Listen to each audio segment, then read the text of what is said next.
Perfect.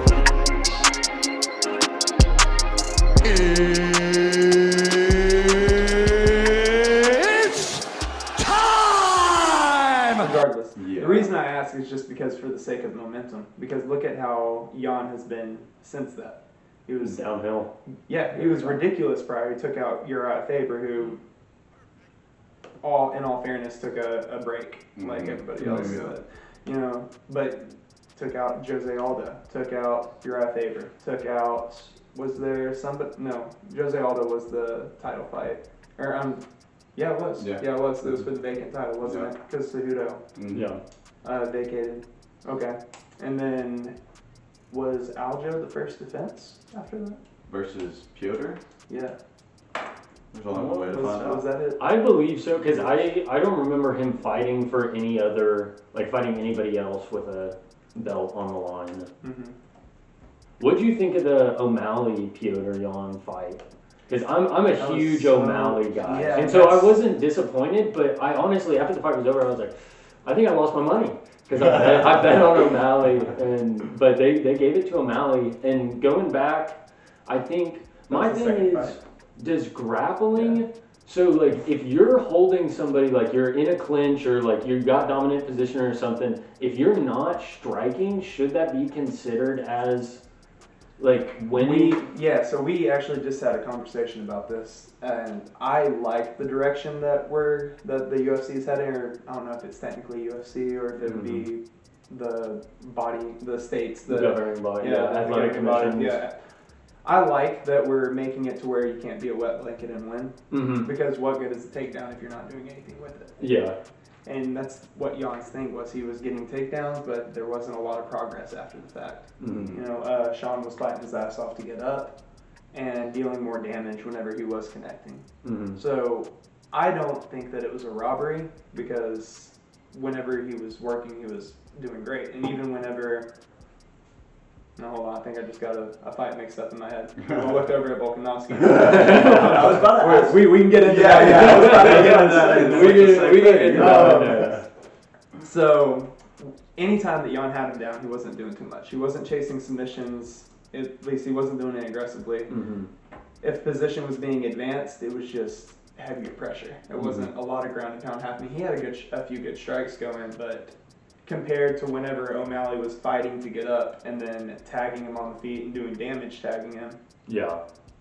it just might speak more. So, I don't know. I didn't like the robbery claim, so I could see it going either way. I think we need to quit calling robbery anytime people have a That close is fight. true. Very true. If you see something that's a split decision for the only time that I would have said robbery is if Aljo lost last night.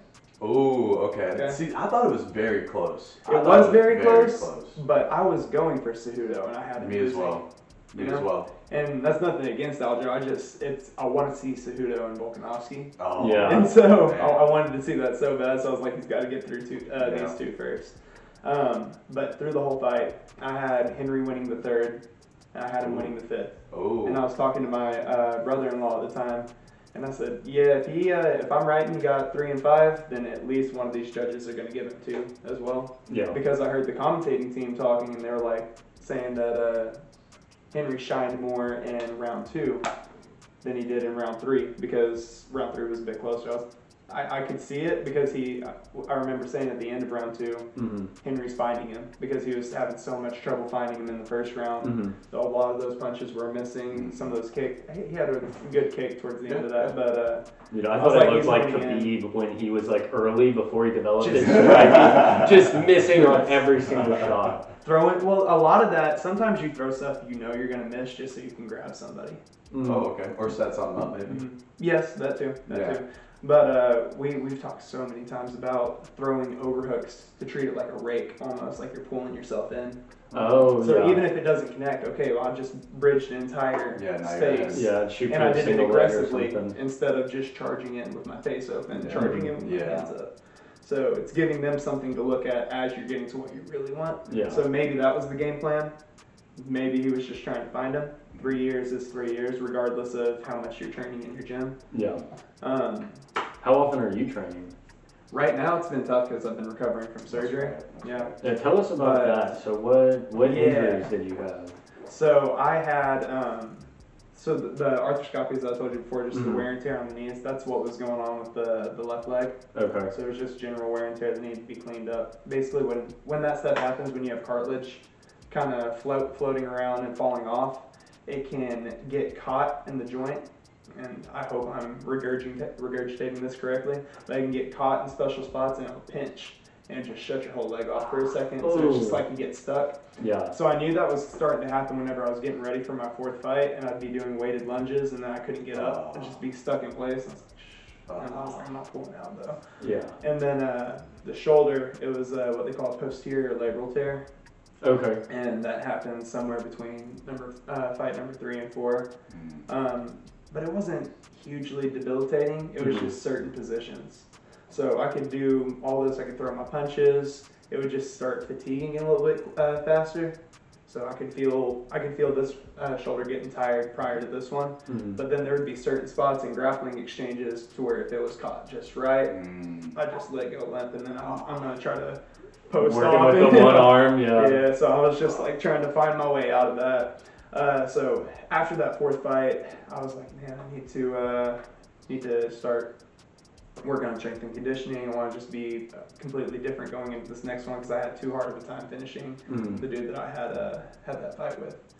Easily the hardest fight I've had, which was very big for very, very good on him because he didn't have the record I had either. I think he went in 1-1, and I was going in 3-0. Yeah. And so maybe that caused me to be a little bit lax in my training. Maybe I had the best camp that I had yet, and that dude was just that good. Because he might have been. He was very good. Yeah. Very good striker. That was LFA, right? LFA, yeah. That was in Belton, too, wasn't Belton, it? yeah. That, I bet you had a lot of family and friends for Yeah, we had 7 of the 12 tables that were cage side. That's awesome. It was dope, and they were all in one section. So every time I would start getting in a spot, I was making my way over there, and I was just listening to them, or I was listening to my corner. Yeah. And we can talk about that fight in a minute. But after that, I was like, I know I need to step it up. And I'm doing strength and conditioning. I'm with my coach, and we're doing, I think it was, what would you call it? Just where you get the medicine ball and you throw it on the wall and you bring it back. Back and forth. Okay. And that extension, it was catching. I was like, Jesus. So he said, go get checked out.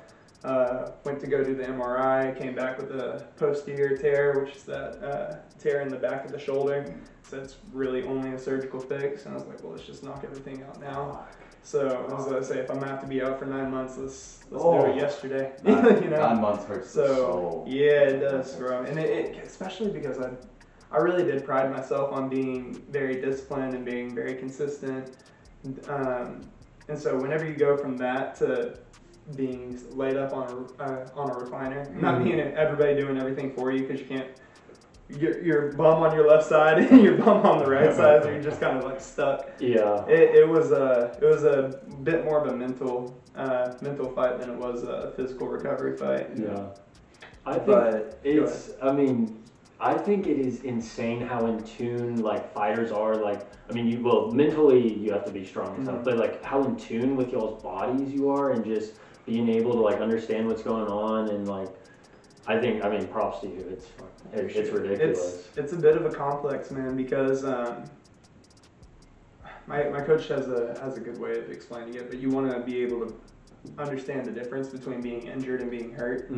Because if something's hurt, you can train through it as long as you're smart about it, but if something's injured, it needs to be tended to immediately.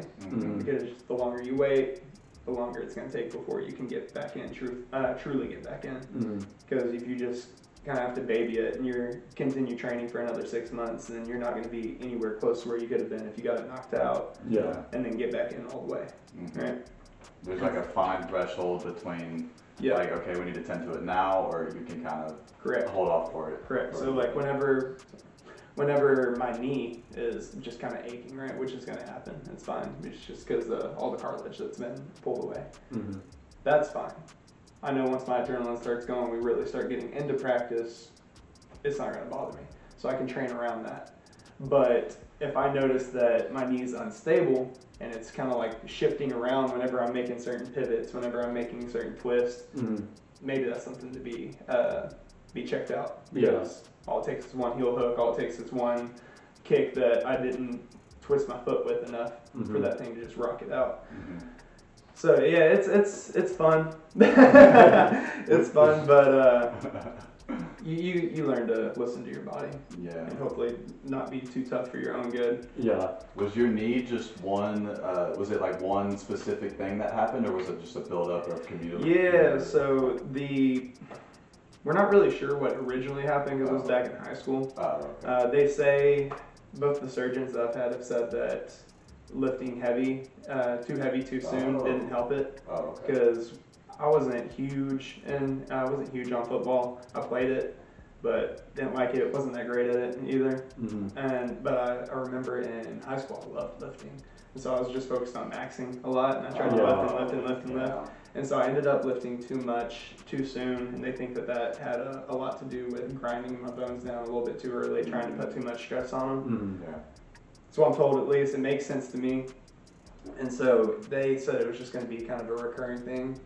So as far as the knee surgery goes, yeah, it's very light. It's very light surgery. It's only a few months recovery. Oh, okay. Yeah, so my knee was better. That's good to hear. Far before my shoulder was better. The shoulder one was the gnarly one. Yeah, that's good to And hear. I'm still kind of nursing right now. But yeah, to answer your question, whenever it's fight camp, I try to be there 5 days. At minimum, I'm there 4 days. My coach's rule is you can't fight if you're not there any less than 3 days a week. So you have to have a 3 day a week minimum. Hopefully you're doing multiple classes within those days. Like, you're not going to be allowed to go get in a cage if you're just showing up to jiu-jitsu or you're just showing up to boxing on those 3 days. So you have to be hitting your jiu-jitsu class and your kickboxing class. How you want to break that up is up to you. Sometimes I'll do it to where I'm doing double up on the grappling, maybe Monday, Wednesday, and Friday, and then I'm doubling up on the striking. I'll do the boxing class and the kickboxing class on Tuesday, Thursday, and Saturday. So it's just making sure that you're doing that, making sure that you're being smart with it too, because this is something that my strength and conditioning coach is big on, is make sure that you're not redlining every day. And so he has this thing that he wants me to get that Demetrius Johnson's coach, strength and conditioning coach, made. It's basically that monitor that goes around. It's called a Morpheus. You strap it on the chest, and every morning it'll give you a red light, a green light, or a yellow light. Really? Red light, don't train. You're not recovered. Wow. Interesting. Yeah, it reads everything. What is that based on? Like heart rate? Look that up. Everything. Yeah, look up the Morpheus. It's dope. That's why. And you wonder why DJ's Mighty able to be Mouse's so coach good. came up with his strength and conditioning coach. Okay. Yes. I think his name is. It starts with a J. I can pull it up. You got it. Is this how you spell Morpheus? Yeah, that should be it right there. Let's see. I never even heard of that. The The smartest, most effective way to train cardio. So it must. What's it take into account? Like how much you slept, Literally like everything. what you did How the much you past day? slept, what your resting heart rate is. Do you wear it like as you sleep? Is that the No, thing? it's the first thing that you put on when you wake up. Yeah. Oh, Yeah. okay. Along with key lifestyle data such as sleep and activities, help you understand behavior and importance. Joel impacts Jameson. victory. This is his name, by the way. You said what now? Sorry, Joel Jameson is his Oh, name. okay. Yeah, this is sick. The only thing that I'm like kind of hesitant with is that there's some days that you don't feel great and you still need to train that day. Yeah. Just for the discipline aspect of it, and just because you know that the other dude is. Yeah. So I don't want to look at the red light and then get in my own head and I'm like, I can't. Yeah, wake up every But it's morning so- with a red light. Yeah, it's so important though. So it's a delicate balance. I'd be very interested to listen to DJ talk about it. And maybe he talked about it on JRE. I haven't heard him talk about it lately. But he praises Joel Jameson like no other. Yeah. He's very smart. And I mean, DJ's one of the best to ever do it. He's on Go Mountain for sure. Yeah. Did he just win in that? Yeah. He did. Won? Yeah, 5th round decision. It was a fight though. Oh, I didn't see it. I didn't see it. I saw what I could of it because we were trying to get the bar cleaned up, but it was a fight, man. And it honestly, it couldn't have gone any better because they've knocked each other out both with the knee. Yeah. And so to go 5 rounds and have a decision win, that's dope. It was fight night 10, I believe. Prime 10 or something like that. Yeah. Wait. Go just look up the fight night 10 fight card.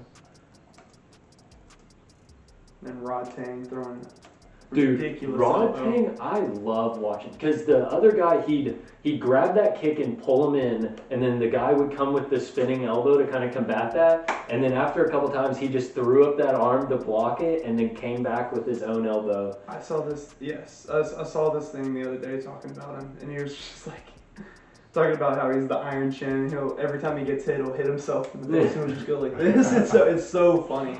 They were like, have you ever seen those? What are they called? Real movie trailers, or the guys that redo a movie trailer and they give it this ridiculous voice. It's a parody of like a parody. It was that same guy or same type of voice, and they were giving a description of Rodtang. It's like the only fighter that wakes himself up by punching himself in the face. Which you could probably see that happening too. It's so funny. Dude's different. What would you call him? Chairman of one. Yep. He's huge on Chattery, yeah. Chattery, I believe that's how his you name. pronounce it. He puts Rodtang over majorly. He was talking about him the night before the fight, the night of the fight. Mm-hmm. He was talking about Floyd Mayweather's 50-0. He's had this is gonna be his 270th, I think, 70th, professional fight. 67, something like that. Just an insane number what those Thai guys can do because they grow up in it. Like they grow up in it different than we grow up in it. Mm-hmm. They have like the closest thing you can compare it to is wrestling as far as the mindset goes for how early they get in. Yeah. Very short careers though, Mm-hmm. because they're going into their 20s with hundreds of fights already. Yeah. So. And you're more of a jiu-jitsu guy, right? Yeah, that was my first love, man. I'll always go back to it. Yeah. All three of your finishes have been, or four, excuse me, four submissions. Yeah. Yeah. So my first one, man. There's so much anxiety that goes into, at least for me, that goes into a fight. A little bit of healthy fear. But that first one was different. I did really good of not looking the guy up. I was just like, it's fine. Mm-hmm. Night before the fight, I was like, fuck it, I'll look at his Instagram. I should not have done it, man. I think it was a purple belt. I went, fuck, I was like, shit, that was the one thing that I could count on. Yeah. And we meet up. He's tall as shit, of course. And That's not good. I was like, great. A lanky jiu-jitsu guy. That's what I wanted. Mm-hmm. Which, come to find out, I'd end up fighting a lot of guys that are tall, so it's fine. But, yeah, we go into the first round. We're trading a little bit up top, but he throws me in this arm bar, and it is tight. And Lambert was there, and he's like, no, he's not about to lose like this fast, bro. No way. Not in the first minute. And I was thinking the same thing. No way. Not right now. And we had this thing, there's this thing in jiu-jitsu called a hitchhiker escape, which is basically whenever your arm is fully extended, kind of like last resort, you'll throw your thumb up. Okay. And you're rolling on the opposite shoulder. Well, he had that shut down, and I couldn't. So to this day, I don't remember what I did. I did some kind of roll, and it ended up cradling him. And I was able to punch out. I wanted to get a takedown on him, but the ref was saying that I was grabbing the fence. I wasn't. I had my hands like this. But, that's what Is it hard to not instinctually grab? I bet you that's. Yeah. I've gotten better about it because you learn how to place your weight. Excuse me, to where you don't really need to grab the fence. But yeah, the hardest lesson to learn was to put the back of my hands on the fence. So they can't call a grab and you can still push. Interesting. Right, I don't think I've never even thought about that either. Because I had him pressed up and I was like this, and I'll go into this in a second, but it was his hometown. Oh, okay. And so that I already know that I was against it. But yeah, dude called that I was on the fence, and my dumb ass went, "No, I'm not." And then I got tripped. I was like, "Shit." And so I can't remember if that was I think that was in the first round. Yeah, that's when I originally got taken down into the armbar. And got up. We kind of traded on the feet a little bit longer. Go into the second round. Second round is when actually, I believe he went for a takedown, and I was able to pull guard with it, and I caught him in a triangle, and that was my bread and butter at the time. Nice. So finished him with that, and I was like, I just got this fucking purple belt, and it was the best thing ever, because I was a fresh blue. I was a fresh blue, man. And that was your first amateur fight too? Dude, I can't even imagine that feeling, like being nervous going in and then actually succeeding and then just standing up in the cage and you're like, it was different. Shit, I did it. It was otherworldly, and I saw my people in the corner, and it was a weird lighting too, because a lot of times they have spotlights on the cage where you can see. They have a purple light Almost. So it was almost like we were fighting in UV light. Yeah. It was very strange. It was very dark. Where Maybe was that's that just how I remember it. It could very well just be how I remember it. But it was in Louisiana. I can't remember the name of it. It was an hour north of New Orleans. I can tell you that much. Okay. The same promotion, I fought for them again for my third fight, and we had that one in Patterson City, but I don't remember the name of the first city. But yeah, that whole thing was weird because it was his hometown. His coach is the promoter of the event, so like Dana White, right? The Dana White that could not be allowed. Was his coach. Good. Well, you say that, but he was very, very good at being unbiased about it. He just made the match. That's good. I was very curious how I was able to have my first amateur fight, and I was up on like the poster with the guy. This is hometown. And his coach ended up giving me submission of the night for that, and so I was like, nice. It was really cool. And to this day, I'll put him over because he's a good guy. I like fighting for him. That's good. I don't know if I will fight for CWC again, just because I need to continue climbing up, and if they start getting some traction, I'd love to fight for them again. But right now, it's looking like Peak Fighting Championship and LFA, if I can get another one of those. Yeah. Or when I can get another one of those. Yeah. Have y'all looked much into Peak? I honestly had never even heard of Peak. LFA, I've looked into LFA before. Pull Peak up, Brian. I've actually never. Dude, they're catching traction. Really? Based out of Arkansas. And they just started getting into Texas. But they've had 3 guys, whether it be Contender Series or UFC, they've had 3 guys move up to UFC so far. Wow. Or Contender Series so far. That guy right there, Malik, he is the professional champion of 55, and he was on Contender Series. Oh, Frisco, Texas, they're all 15. around. Yeah. Oh, hey, go up. That's my boy right there on the left. Oh, Mighty Mateo Gonzalez. Yeah, bro. Right here. He's about to make a comeback on that When's one. he bantamweight in Bantamweight, Amarillo, June 10th? That's going to be good. He lives in Lubbock, too. PFC 29, be nice. Yeah, I have not heard much about this. Yeah, dude, they're catching traction. They're doing all the right stuff. They're promoting well. They're doing press conferences. It's somebody that it's an organization you can get excited for fighting for. But yeah, Malik, he went to Contender Series, whooped that dude's ass for the first round, and then had a close second round, and then the guy ended up getting him didn't finish him, I don't believe, but did enough in the third round, so I think he lost 29-28. But they're about to have him back, I'm sure. Then we had Donovan Beard go up, and he it just sucks because his fight for the Contender Series was against Bo Nickel. Oh, no shit. Yeah. He's a dog. So I was like, man, if he can get it, that's crazy. That would be awesome. And then the last guy that they had move up was Braxton Smith, who fought last night. Oh, that guy. He was a heavyweight. I think he got knocked out. Oh, first. okay. But you also had... That was an interesting fight, though, because the guy that... Was that? I'm thinking of the was right that fight. the UFC? It was a UFC fight last night. Yeah, it was early prelim. And 2 big boys. Look up Smith. I think he got dropped, like lights I didn't out. see it. Lights out. Hold on. Well, if it's the fight that I'm thinking of, the guy that he fought just got like brutally knocked out 12 weeks ago, something like that. Okay. And so he repeated the. Yeah, it was right there. Braxton Parker Smith. Porter.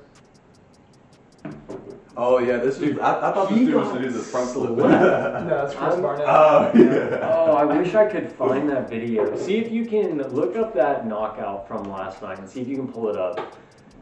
Smith versus... Is it this one? Yeah, this is the one. Down there on Twitter maybe? Yeah, if that says it was much needed, that's probably the guy that got KO'd a few weeks ago. I'm sorry, a few months ago. We're going to talk about that here in just a second. Oh, get that face off at the end. We'll talk about that. And Marab, did you see Marab put on O'Malley's jacket? You need to start hitting the Thriller. Yeah. Let me just search. If you go to the UFC Twitter, it might pop up. Like, just click on it, yeah. It might be a little lower. And he's a dog too, Bilal. Mm-hmm. Oh my goodness. Dude, I was worried about him taking that fight because he's been needing a title shot so bad. Yes. Yeah. Because he hasn't lost, since 2019? Or I think it's 10 fights now. Yeah. I don't think The last thing that he technically lost, dude, I don't even know if they called it a win. I think they called it a no contest. Was with Leon Edwards whenever that eye poke happened. Oh. Yeah. Yeah. Well, I'll save it for. It's probably all the way down here. Dude, I don't know, but I saw it on Instagram last night, and if it was Smith, I think he was going for like a right hook, and the guy hit him with a left jab, maybe right uppercut combo, and the jab kind of like started to make him go to sleep, and then he hit him with the uppercut, and his body just immediately shut down. He fell to the ground. Let me see if I can get it.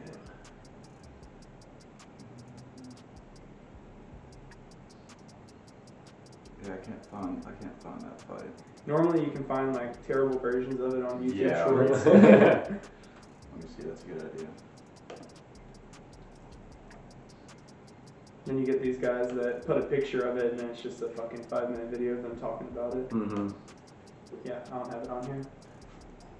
I swear I saved, because I was going through my Instagram last night and I was like, I'm going to save this because I know I'm going to talk about it tomorrow. And now I can't find it. Yeah, you're seeing the same. There's PFC right there. Dude, and I'm telling you, Smith has been KOing dudes at PFC. Really? He's been mean about it. And something else cool that PFC does is their amateur belts are silver and their pro belts are gold. Oh, nice. So what's obviously like UFC 1 championship, like those are going to be your top level fighters, I feel like, for the most part, but I feel like how often is there like a hidden gem in these smaller promotions that just never gets seen, or it takes a while for them to get seen? It's so tough now because I don't know if y'all know this or not, but entertainment is literally in the UFC fighters' contracts. Oh, really? Yeah. So they talk about in the contracts that if you can entertain as well as win, it's going to bode better for you. And I'm paraphrasing, obviously. Yeah. But Colby changed his persona at one point, right? To get like he brought chaos. Yeah, exactly. Yeah. And so I think that's where I heard that, but that is... Speaking of, because this would be a good time to talk about it, tell me from y'all's point of view. Okay. Y'all might know, y'all might not know. Why do people hate Bilal? I don't understand it at all.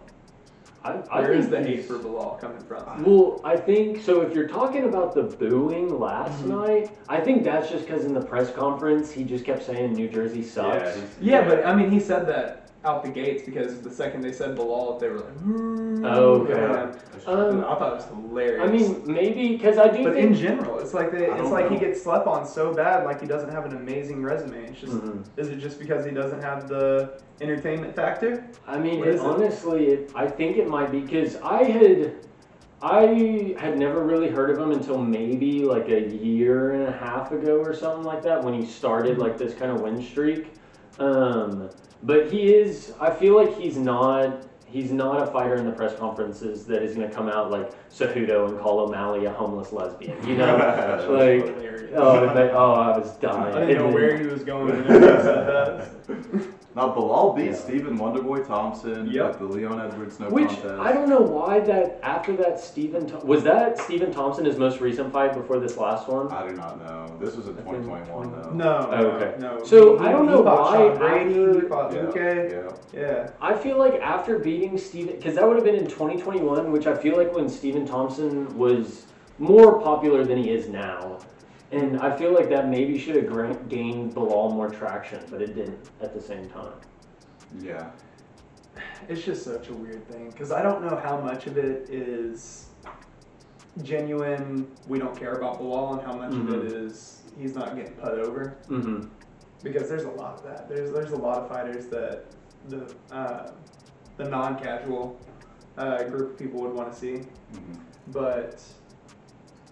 it just doesn't make sense to me. It doesn't make sense that he's having to compete with Gilbert for a title shot, who also, in my opinion, is right behind him as far as deserves it. Yeah, he's absolutely a dog. The only thing that pulls me away from him having a less of an argument for it is the loss to Hamzat and the fact that he had the shot against Kamaru.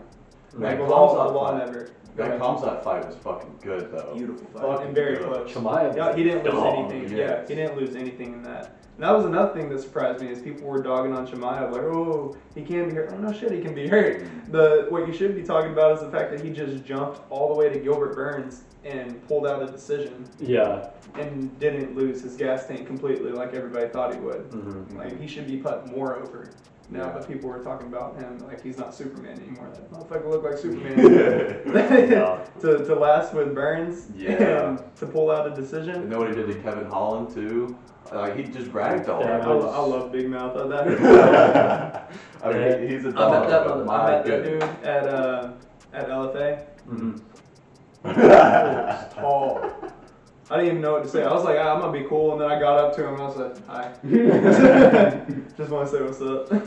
No, Kevin Holland's a dog too. He did that to Kevin Holland. I know. My goodness. The same dude that chose to have a striking contest with Wonderboy. Oh my gosh.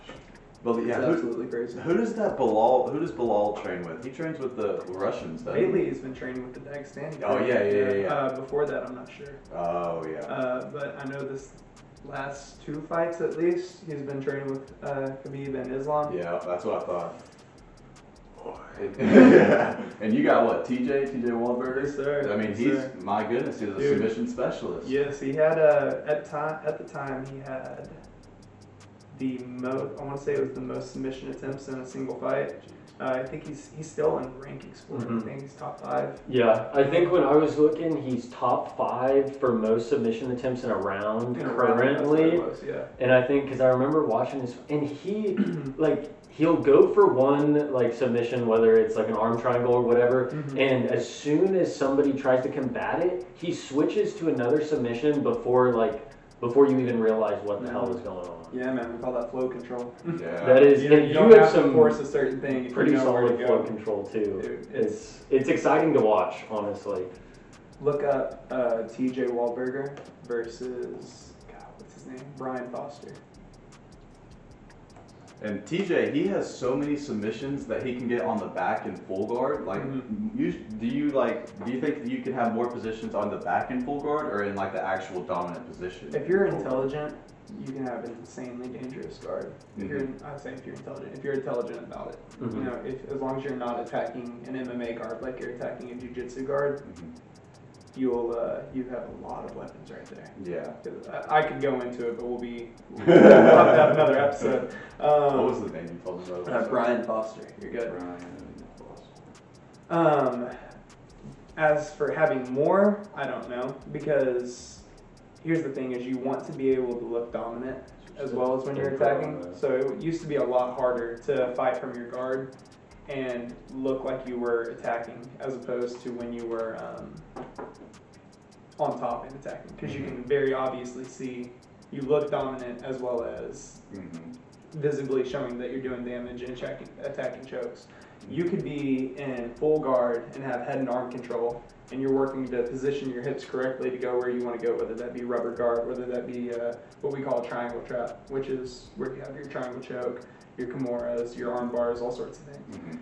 It used to be a lot harder to show that as an aggressive move because it looks like you're on your back, you're losing the fight. The general audience and the reffing, I think they've gone to where they can see that the attacks are happening, they can see the pushing, and they're also giving points for the fact that you can't, that the opponent cannot get up, and they just have hell trying to pummel his arms through. But that also goes back into what we were talking about before, to where you can't just hold somebody. Yeah, I was about to say that because with the Sean O'Malley and the Petr Yan, we established that you have to be working if you have somebody. Exactly. But then the Volkanovski and then the Islam fight happened, and Islam had Volk in a rear naked choke, but he was trying beating to. That ass? Yeah, he didn't even have a rear naked choke at that time. He had what we call a seatbelt. Is when you got one going across the neck and one under the arm, right? And what was Volk doing? He was cocking that arm up and going boom, right there, right? And so in that position, if all he's doing is hanging backpack and looking at the clock, you are losing, even though you have the back, in my opinion. So but that's not what happened though. I was like, my heart wanted Bolt. Like my and heart. that has to be taken into consideration. Yeah. And you also have to think about my buddy Q, who goes to the Lair. He was like, you gotta watch that fight again. You gotta turn the volume off. Oh. Because for the commentating. For the crowd. Oh, the crowd. Because Islam lands a 3-piece. Not very. Volkanovski lands a 2. Oh. And adds that. So you gotta rewatch it without that. And even then, I'm still like, dude, I don't know. Yeah. And I almost had to just pull myself out of it because I was so biased going into that. I wanted Volk to win so bad. Dude, I couldn't find that Brian Foster, TJ Volker. Let's say it's on YouTube. Oh, Okay. Yeah. I was You're gonna gonna that's have to cool if it's switch on the UFC. input back, Brian. Yeah, I got it. It should be on YouTube. Yeah, I remember it. There's an old video from the old Grapplers Lair that's like, it looks like 2008 video editing. Mm-hmm. It's like got our logo and AC/DC playing because that's what TJ would walk out to. Oh, nice. What are you walking out to? Sorry to interrupt. Oh no, you're good. So my first fight, I walked out to No Church in the Wild. No Church in the Wild? That felt dope. And just over the speakers, Yeah. the beat to that was crazy. That Mike Stumpy fight's another good one. I guess it got taken down whenever the old,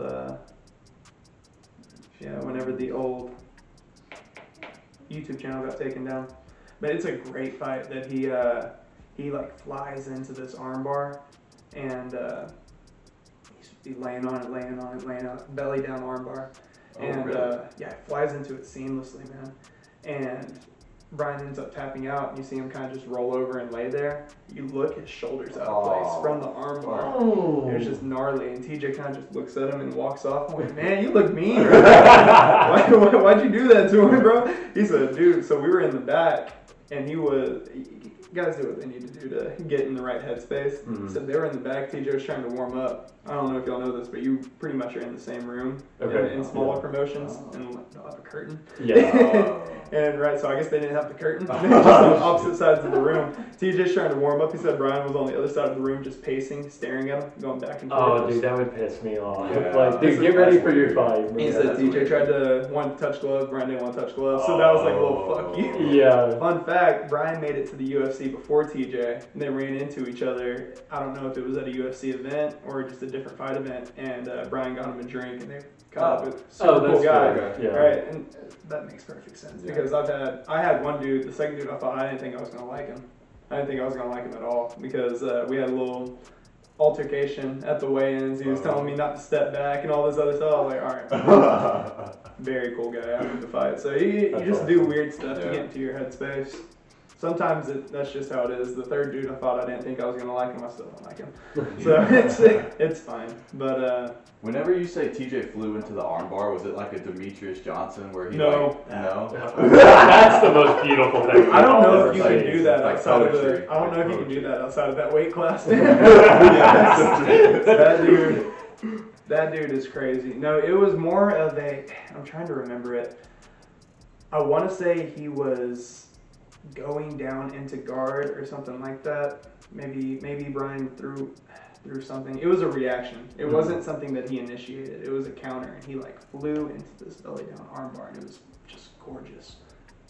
That is. Well, now if you looked it up on YouTube and it wasn't there, it's gone now. Yeah. Dude, I mean that was flying insane. armbar by Mighty Mouse is. It's Watch poetry this. in action. My goodness. Oh my Perfect. gosh. At Right what into point did the guy he was fighting realize I'm in an armbar now? No, whenever he's kicking around like that. Stuff like that happens, man. It's just Man.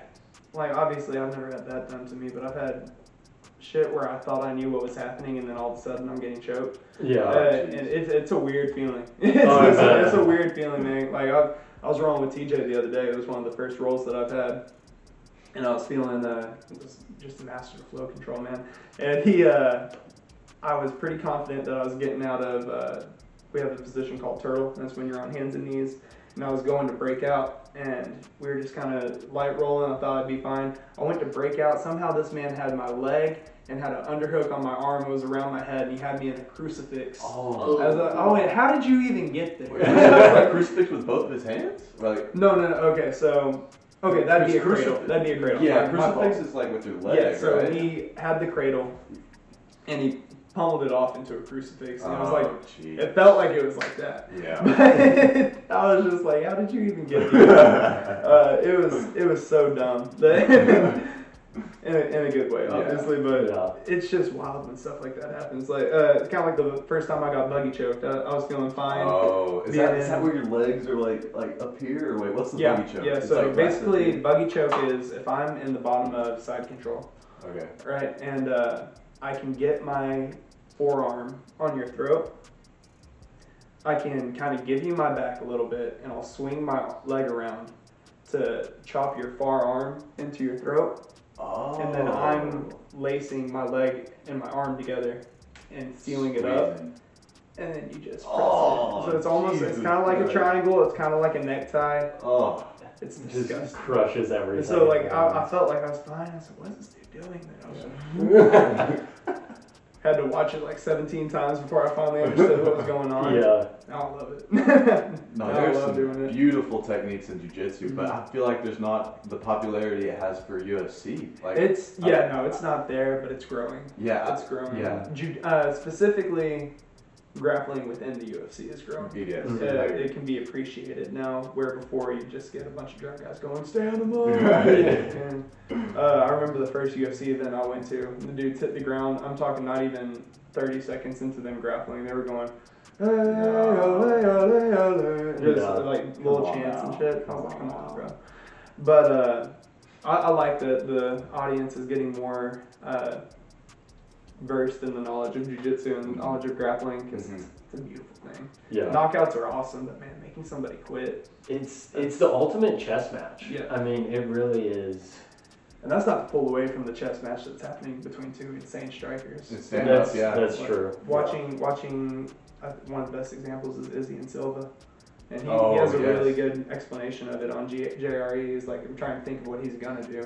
Yeah, and then I feel like jiu-jitsu has, if they had more like Gordon Ryan, like the more superstars into the jiu-jitsu, I feel like that would also attract more people as well. But I just don't know what else jiu-jitsu as a sport can do. Yeah, they're doing what they can. Yeah. And as a practitioner, it's boring to watch sometimes. It's fine. Fair enough. It's okay to get bored. I can only watch a dude fight from guard for so long before. They're long. You're living for the little moments that are major. Mm-hmm. You know, because when you're in it, it's different. Like I can roll with somebody for an hour and I'll never get tired of it. But when you're watching it, I'm like, okay, this dude has been inside control for about 10 minutes now. Yeah. And they're doing just enough to not get stood up. Yeah. So it can be boring to watch for sure, which is why you have those matches that are complete snooze fest. Yeah. Whenever it's a heavy grappler going against a heavy striker, because the second that grappler gets his hands on him, you know what the fight's about. Did you see, what do you think about one championship like involving like grappling and there's Mikey Musumeci? The first time I've ever watched him was yesterday, and but he does, I think the commentators were saying he can get like tunnel vision sometimes, and I think he was trying to go for a heel hook for maybe like 5 minutes out of the whole round. Yeah, dude, he had an interesting grip on that too, because he had that heel and he was almost tugging it. Mm-hmm. He almost went wrist to wrist with it, which means it's super tight. But if I'm remembering right, who was he going against? It's I think it's a guy from Dagestan or Russia. Yeah. He wasn't going against one of the Ruotolo brothers. No, I don't believe so. They had their own match. If I'm remembering right, the dude's leg was pretty straight. And normally for a heel hook, you want that leg to be bent because it exposes the knee more. Mm-hmm. If you think about it this way, if I have a heel hook and your leg is straight, I'm attacking your ankle. Yeah. But if I have your leg bent, then it makes all of that target all the way up to the knee. Yeah. With the heel hook, are you trying to twist or like what are you trying to do? Depends on where you're at, but yeah, you want to twist. Yeah. You want to do everything you can to keep them in place and bring their heel across. Okay. So you can do it from so many different places. The Ashigarami system is very, very in-depth, which is why if you pull up somebody like John Danaher talking about it, you'll almost go to sleep hearing him talk about it. Do y'all know who Lex Friedman is? Yes. Very smart. Very smart. Very smart. I could not sit through that podcast. Oh. Him and John Danaher, I was fighting for my life trying to watch it, but Danaher's like this. like an Thank ASMR. God Borden came in because I was like, Jesus Christ, dude. But yeah, it was an ASMR almost. I go to sleep watching it. Yeah, Lex on the Joe Rogan podcast is really good too. Yeah. He's been on there a couple times actually. He's They talk about fucking everything, like watches and fucking all types of shit, not just MMA and stuff like that. Guys like him and Elon are who I try to listen to whenever people are Elon, talking about I AI love and the stuff Elon like that. ones. Like I'm not gonna listen to, I don't know, any of these guys that just have no clue about robotics whenever they're talking about AI because I want accurate information of it. So if I got this guy telling me world domination, I have the guy that's working on it. It doesn't work like that. I'm probably gonna listen to this guy. Yeah. As fun as this one is, as fun and just entertaining as that is. Yeah. Like, do y'all know who Andy Frisella is? I do not. Sure. So he owns this company, First Form. He has a podcast, Real AF. Okay. I love that motherfucker. He is the best. Is it just kind of like JRE where they talk about everything, kind of? They are way more controversial. Oh, way more okay. fun. Because that's the guy right Ooh. there. He has he's he's right. He's right about a lot of shit. And I don't know. I probably shouldn't have immediately attached him to people that don't know what they're talking about. He knows what he's talking about. Yeah. I was thinking like controversy and world domination. This is the guy. He has a lot of knowledge when it comes to the way the world works, and that's one that you want to listen to, man. Well, I know what I'm listening to. Yeah. You'll go down a rabbit hole. I'll listen to one. So he's got different shows on there, right? Mm-hmm. What you're looking at right there, if you scroll back down a little bit, is one's called CTI, right? That's called Cruise the Internet. CTI right here. Yeah. Oh, Cruise the Internet. okay. So right there, Tucker Carlson, Leading Fox, American Strength. He gets everything, right? Mm-hmm. And he has in the intro when they talk about CTI, he's like, we hit big headlines. We talk about what's actually happening. We talk about why the headline's probably bullshit, and then we make fun of everybody. So it's super funny, but it's also very informative, and he's probably going to be mad in it because he's always fucking mad. He's like, well, there's a lot of shit to be mad about. Yeah, no, that's fair. Yes, please, thank you. The other one's called Q&A, which is just question and answer. That's more of the entrepreneurial mindset one, because he's built this company First Form out of the dirt. Dude had a vitamin shop, and I don't think he didn't see major returns for the first decade, but he kept doing it. Protein and vitamin, all that stuff. It was just a little like makeshift GNC. Well, it looks like it worked. He's yoked. Yeah, this man's big. Dude's a beast, man. He's yoked. He lost a ton of weight. He actually attributes all the weight loss to a program he created called 75 Hard. He created the 75 Hard? Oh. That is interesting. I did not know that. Oh, look, right here. Yep, right there. He lost a lot of weight through it. He just hard as shit. And it's just very interesting life that he has. He ended up making that over him making a bet with his team that he could get the best physique out of everybody in 75 days if they did it. Jeez. He says that the picture on the left, he said that is the worst version of him that was depressed. It was after he got cut up and stabbed. He got mugged this dude tried to mug him and he cut his face up. He was real worried about having scars on his face. Mm-hmm. Dude's a fucking monster. You can't really see it there, but if you hit back, like back right here. yeah, just hit back. Have you done the 75 See his Hard? face? Oh. Yes, I have. Yeah, How was it for you? Because I've thought about doing it. It sucks, but it's awesome. I was talking to somebody about it the other day, and because I was wearing my shirt that you can get it if you. I guess you can get it if you don't complete it as well, but I got it at the end, and they were like, "Do you learn to like doing hard stuff?" I'm like, no. You should just learn to like the feeling you get after it. Yeah. He's like, "Do you learn to like cold showers?" I said, "Fuck no." Never. But you like the feeling you have after. That's about the best you can get out of that. Yeah, Joe Rogan's a big, what do you say? He's like a big, I don't know how to say. Proponent for. Yeah. He really loves like. He loves. I'd rather have a cold plunge than a cold shower. Because cold shower is like cold needles. The whole time. I'd rather just jump in like I did whenever we were doing track. Do you do like a lot of ice baths or anything with? Ice baths I do from time to time. I really like cryo chambers. Mm-hmm. We got a gym in Temple that I've worked out a deal with that I go and hit their cryo chamber every other week. And I really like that. I don't know how beneficial it is, but placebo. If it works for you, it works for you. I just feel like it might not be long enough because I'm in there for 3 minutes, I think. And it gets cold as shit. Yeah. I think I've done it once before at a chiropractor, and it feels, it's kind of like that, like, it's kind of uncomfortable at the beginning, but like towards the end and once you get out, you just, whole body just refresh. You're like, I can go run a marathon. You definitely feel awake, bro. You definitely feel. That's why they say you should never do any type of cold therapy at night, because you're not going to go to sleep. Oh, really? Yeah. So basically, and do y'all know who Andrew Huberman? Yes. Okay, so he talks about this a lot. He said never do your cold therapy before you're trying to go to bed. Because maybe you're thinking on the surface, well, I'm cooling my body down, I'll be quicker to go to bed. Well, what you're actually doing is heating your body up.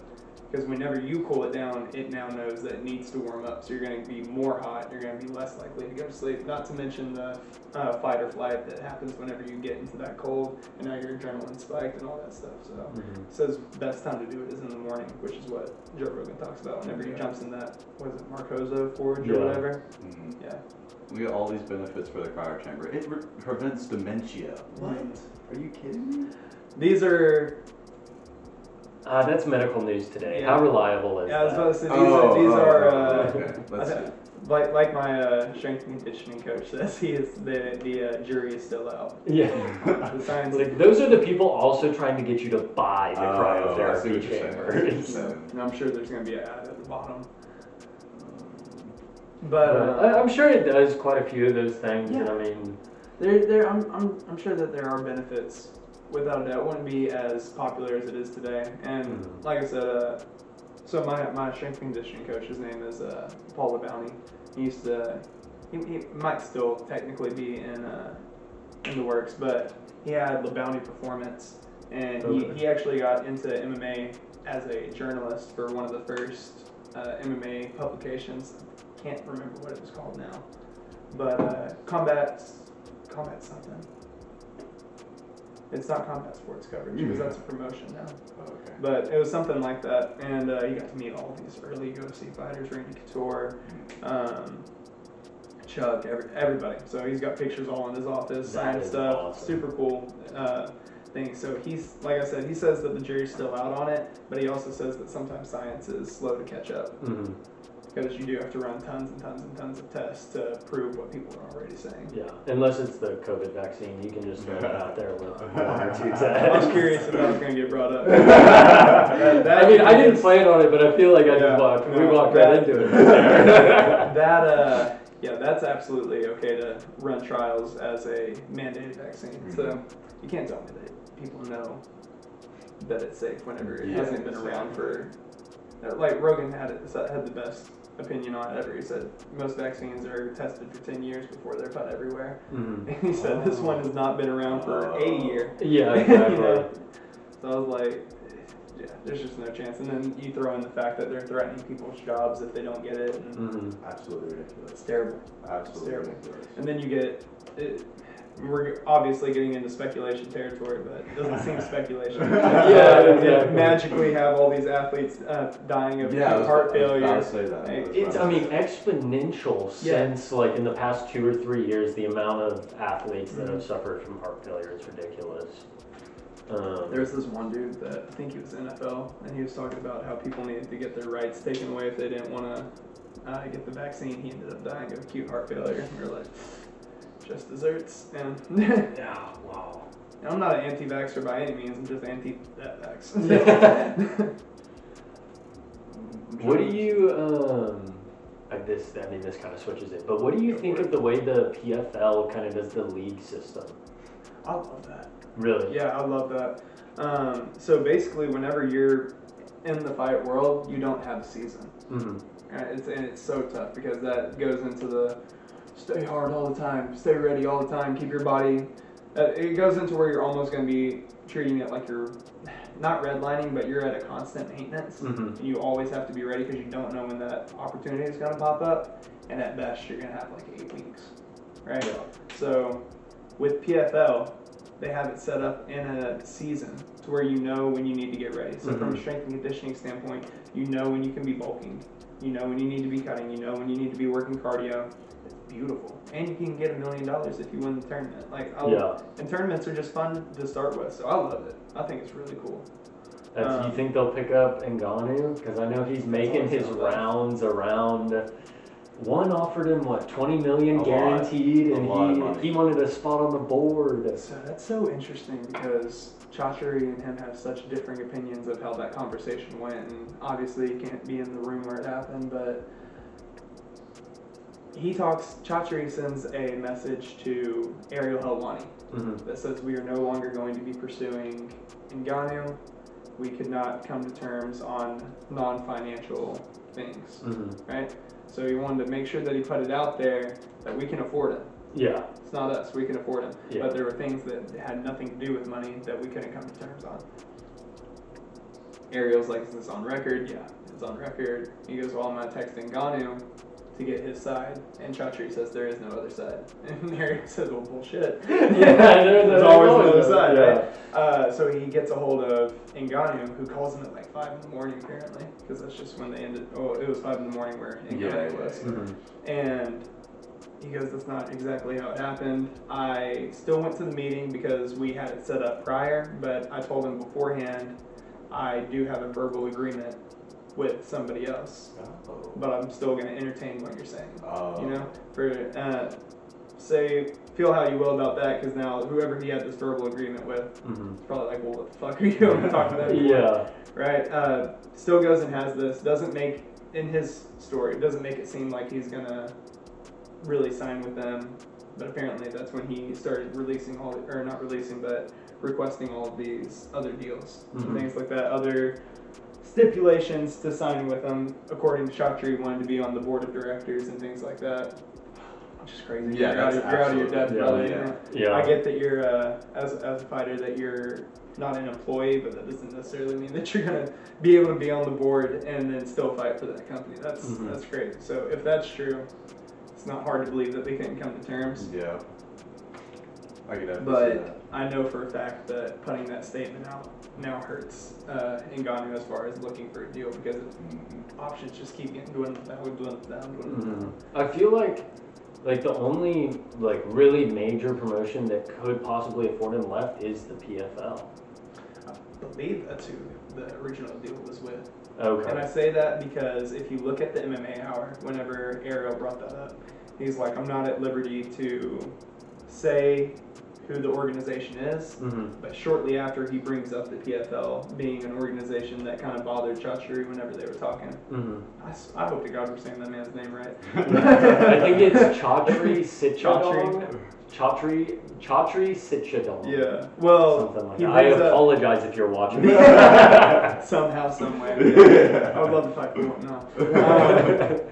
Awesome, Dawson Moore, everybody.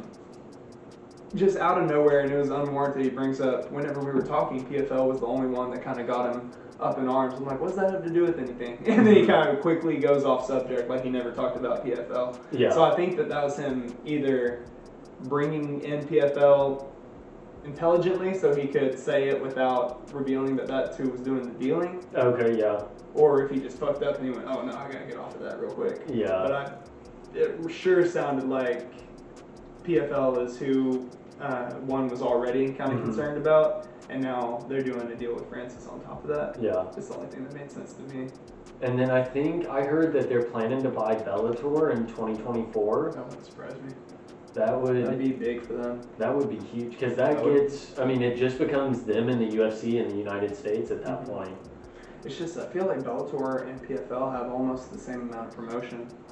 UFC is such a Goliath that it's crazy. One is such a different. They did a good job in separating themselves from the basic MMA by being the home of martial arts and having kickboxing, having Muay Thai, having MMA, having Jiu-jitsu. Beautiful, I love it. It's an awesome idea. And they have knees to grounded opponents, so That's you crazy. can't just like. That's fucking crazy. Do you not like that? Do you like that? What are the You want to thoughts? talk about things that, to go back to our very first topic of discussion, I don't know how much I love that, man. I Really? get Really? Yeah, I get that you need to be prepared at all times, but you don't understand how tied up you can be on the ground. Mhm. So if I'm tied up in side mount and I'm already fighting to get out, I get a knee to my cranium. fuck. God. Not to mention the damage that that's going to do. Yeah. I don't love that, but I'll be ready for it. I mean, a fight's a fight, and I want to be prepared to have a fight. Yeah. I don't want to be prepared to have combat jiu-jitsu where it's combat jiu-jitsu should be MMA. That's what combat jiu-jitsu should be, not slapping people. Yeah, because combat jiu-jitsu is grappling with open hand strikes on the Yeah. ground, right? Like it's just goofy. Yeah, this is saying that the PFL has surpassed Bellator on every metric. Talking about the ratings and the metrics and stuff like That's that. interesting. I'd be very interested to see. Hopefully, if they do it quickly, so I can see Pitbull. Dude, he is a fight coming up in a couple weeks. Look up the Patricio Pitbull Bellator. See when his next fight is. They spell Patricio. That's pretty close. Patricio Pitbull. Did you hear Henry Cejudo talking about how he stole Pitbull's stance? No, I didn't. Yeah, he's talking about how they've been training together for a while. He's like, I love Pitbull. I took his stance. You could see it. You could see it last night. He was very tall with his stance against Aljo. See, and that's something that like you as a That's a fighter. fight. you look for. Yeah. That's a fight. He's fighting Sergio Pettis, Friday, June 16th. That'd be Oh, I think I want to say Yoel Romero's fighting on that same card. Soldier of God. That My Yoel my Romero. goodness. Oh. freak of nature. Like- Is what it should be, bro. They say he's like even like the medical side of Yoel Romero is I've seen he's that. made in a lab or Yeah, something. I've seen that. I've seen that clip on JRE so many Yes. times where he's talking about his. What is it? Is it his cornea? Yeah, like something in Thicker? his, something in his head is like a lot thicker than the normal. And then he was talking about how his neck was probably fused there in Cuba because he took that kick from Paulo Costa. He didn't even whip his head. He was just like, And he just kept marching forward. Dude, he marching hardly forward. even has it. There's so much muscle in his shoulders that like his you're not neck choking is... him. No, you I are can tell you not. that much. That's what they say. Yeah, that's what they say about DC. You can't choke the man. Did that say KSI is having another Yeah, box? just- Yeah, that's what I saw. kind of winced. What do you think about the like Celebrity YouTubers boxing? coming in? Yeah. And do you think Jake Paul is a legitimate boxer? Yes. Okay. He is. He's yeah. an- I think he is now. He definitely wasn't when he first came in. I mean, is anybody legitimate when they first come in? That's true. He just has more of a platform than any of us had. But more so Jake though. Jake was on Disney. He was a YouTuber, and then It just seems odd for him to go Yeah, to like, boxing. what the And I ran in a circle. so it's, hey, that's fair enough. the dude trains his ass off, and he's fighting UFC ex-UFC guys, and they're older, Mhm. but I mean they're still fighters, dog. Yeah. They're still fighters. What happened the first time he fought a boxer? He lost. Tommy Fury's the dog. Yeah. It was still But, it was a but good it was fight. still I a thought good though. fight. It was still a good fight. I very much prefer Jake to his brother.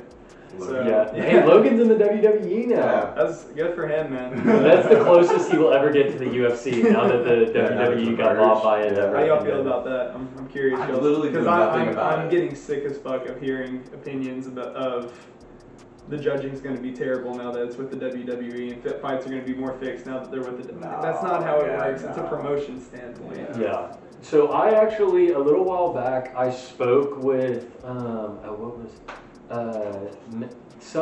shit. Steve Watch this. Januszewski.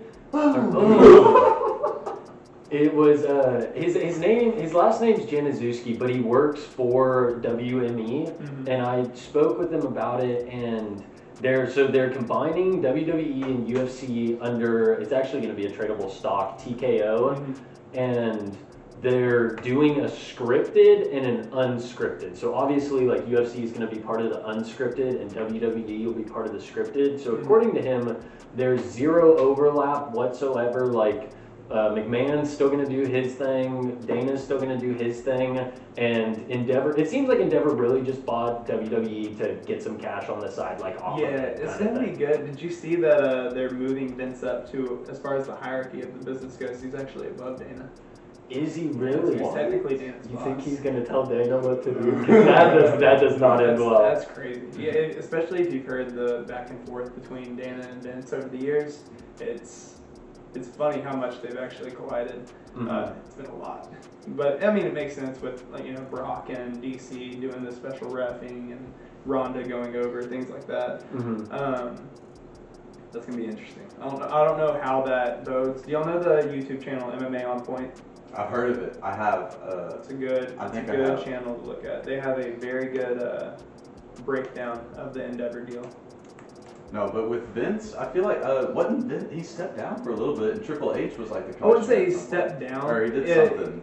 Dude's getting older, man. It's hard to be putting on shows. Yeah. He's not the same Vince that jumped into the ring and tore his hamstrings. Dude, he tore both of them at once and just sat there. And the fact that It didn't stop. they were able to like keep it going and keep the crowd engaged. He walked off. He walked back up the ramp with torn hamstrings. That dude's a beast. Dude, I could not. I'd be like, bring in the cart, wheel me out, wheel me out. It's insane how tough they are. And I love watching the stories of how that stuff goes down. Like there's this story I fucking tell everybody. Do y'all know who Cody Rhodes is? Yeah. Yeah, so Cody is talking about whenever he's first getting into the WWE, he starts talking about Randy Orton. He said he goes to the restroom and he's washing his hands or something, and Randy looks over at him and he goes, "Hey kid." He's like, "Why you gonna watch this?" He rips a urinal out of the wall. It's just like spraying. Randy Orton did that? Oh my! And Cody goes, "I don't think I'm cut out for this."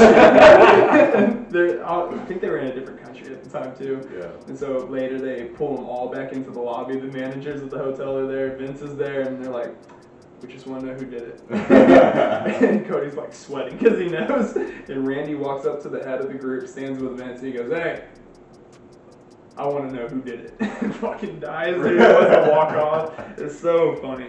There's so many great stories like that. No, the backstories of the WWE are actually really interesting because there's a lot of shit that goes on that you just don't see. Yeah. Did you ever listen to the Ric Flair JRE podcast? Yeah, that was a little. Oh, dude, it's right down that alley of like kind of the history of WWE and like everything Ric Flair did. It was honestly probably one of the better JRE episodes I've seen. It's a beast, I believe it. They're such good showmen. On here. Yeah. What were you saying? So they have, if you go to videos, it shouldn't be too long ago. That deal wasn't all that long ago. Okay. So first off, for every pay-per-view, they have a thing called, so scroll up a little bit. Do you see the one that's called Will Cejudo Reclaim the Throne? Yeah. That is what they call the unfamiliars. And basically they go through the early prelims all the way to the main card. And they talk about each fighter all the way through, right? So that's a good way if you're like betting or if you just want to know more about the fighters. That's a good way to get history on them. Kind of like you see embedded, but like further embedded for into everybody else. Yeah, that's awesome. And so they give their picks through the whole thing too. So they're awesome page. They've gotten to where they've gone from like a top 10 Watch Mojo for MMA to in-depth journalism. It's a really That's good. A lot. I can't stand Watch Mojo. And your top 10. Nice. Dude, yeah, it's and theirs are funny, man. Like right there's like crazy gym tells, things like that. 10 of the best self-owned. That shit was hilarious. Watching fighters burn themselves on accident. It's so funny. I cringed so hard at the awkward moments in like press conferences. That's what was so great about this one is the cringe off between Aljo and Cejudo was amazing. Cejudo didn't even want to let him talk. Like Aljo would say something and Cejudo would just be like, "You suck." I still think the cringiest person is Colby. Without Colby a doubt. Covington? Yeah, without a doubt. You're next. Oh, yeah. Just wait till I see you. You done yet? It's so funny. But they have this thing called the Unfamiliars where they go through everything. They also have, right after, called the Autopsy, where they break down every fight and they break down the big questions and things like that. Like for this one, it was what's next for Aljo, and what's next for Cejudo if he chose to stay. Talking about really all you got is Marab, or you got maybe Holloway. Cejudo talked about if he was going to stay last night, didn't he? I think. What did he say? Did he say it might be his last fight? I just don't see. Yeah, I feel like it's his last fight. It's kind of like DC losing to Stipe. It's like, well, I'm not going to be here unless I'm going to fight for gold. Yeah. You don't want to tarnish your legacy. You can if you go out on a loss for a title shot against somebody like Aljamain, Mhm. who needs to be given his roses. I'm kind of over people saying that he's a fake dog. champ. He's a Mhm. dog. Dude is a fighter. Is that like he is 13? He's had a couple records 14. last night. 14 Yeah, wins 14. at bantamweight, That's- 9 in a it's row, nine right? in a- and it's so tough because you know he would have lost that first Jan fight, but Mhm. it's such a different world. If Jan Yeah. didn't throw that knee, it's such a different world. Yeah, If what Jan would didn't throw that knee. happen? What would happen? I think that, like going back to momentum, it's Yeah, it's it's a big thing. a very big thing. But yeah, if you scroll back down, just for y'all to watch later, right? It's probably in their deep dives. So It's talking about the Endeavor deal. yeah. And Yeah, the yeah. answer to weight cut. And they're all like, they're That good is length very videos. interesting. Weight cutting solve, that's a very good one, man. So basically what that is over is one championship's hydration test. Okay, I've been curious about how they do that. It's fake. Like it might be a real Like, test. like, is this conspiracy or? No, it's been proven. It's in that they prove it. It's not fake from one standpoint, Okay. but it's so easily cheated that it might as Oh, well be. okay. And it's actually might be more dangerous than normal weight cutting. Because what you're doing is having fighters cut more weight than they usually would. So if I want to make 155, right, I can dwindle on my food enough. I know how much water I need to cut to make exactly 155, 154 pounds. But if I took a hydration test, I would fail it, Yeah. right? What they do is, so if I was fighting for one and I wanted to cut to 155, what I would actually do is cut to like 150. And then I would chug distilled water. Hydrate back I would up. chug distilled water, be in the cup. It would be very fresh, so it would look lighter, and I would pass weight and I would pass hydration. Wow. But I'm actually having to cut more weight in order to pull that off. Jeez. So they ran the test over and over. They literally have a scientist on there that openly said, yeah, I helped one fighter cheat this. Wow. Ooh. He said, that's on record? He went, yeah, Wow. go for it. And, So for people who don't, I mean, it's so the fact that they still do it, it's got to be just for show. Like, because I it's feel very like. fresh that happened maybe a month ago. Oh, okay. That video. They don't have an So answer. you think they could drop the hydration test? Or? I think for now, because surely the chairman knows, Chachari knows, because they spoke to somebody that does, I don't know if it was matchmaking or if he was the one in charge of the test, but the dude was fully confident in it, and he was upping the test. I think that the guy that one of the guys that's on MMA on Point, he goes, so what if I told you that there's several fighters that have successfully cheated it and continue doing it? And he went, have a hard time believing you. He's like, well, here's all the fighting evidence. And the dude was just in shock, and it was live. And he was like, I don't know what to do with this stuff right now. I'm gonna have to take it back, and we'll have to reassess. Yeah. But you know, not last night, but Thursday night, Wednesday night, whenever Chachari did that interview with Ariel Helwani, he was talking about how it's still the best thing that you can ever do. So obviously they haven't addressed it quite yet. Yeah. But I mean, it's plain to see on that video if y'all want to watch it later. Yeah. Because it's a good hour watch or something like that. That's very interesting. And then the scientist goes further than having fighters do it. He does it himself. Oh. Yeah, he goes ahead and cuts weight himself, makes the weight that he set on to make, and then passes the hydration test. Wow. So it's very, That's very interesting. Dude, MMA on Point, that's actually really, I'd never heard of that YouTube channel. They're beasts, man. And I know that they do their homework because they've even, like TJ's made it on one of their videos before. One of our black belts, Steve Carl, has made it on multiple of their videos talking about, Steve Carl actually made it on one of their videos that was just like complete dogs that just didn't get into the huge scene. Oh, yeah. And Steve, he fought Bilal Muhammad for the Titan FC belt. He was the champion of, I want to say, the WSOF, which ended up becoming PFL. Mhm. Wow, dude's a monster. Did they have has PFL or WSOF, like, their whole, like, existence, have they always had the league, or is that a new, like, or the season, I mean? The season, I don't know about that. Okay. I don't know if that's what they've always done or not. I think it's awesome that they did it. Yeah. I think it's very cool. I think it's very cool how the points work whenever you get a win, because it's not just you get a set amount of points for winning. I don't know what the set points are. Let's say it's 1, 2, and 3, right?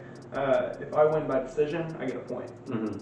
If I win by finish, I get 2 points.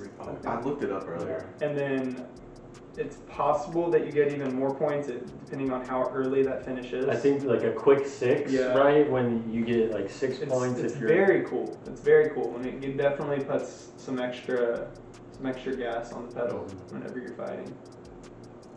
Yeah, they earn 3 points for a win plus bonus points for knockouts and submissions. Yeah. Each fighter is then seated in standings for their weight class based on their point totals. Yeah, very cool. Yeah, I need to look into this because Yeah, it is WSOF. Yeah, right there. World Series fighting. Yeah.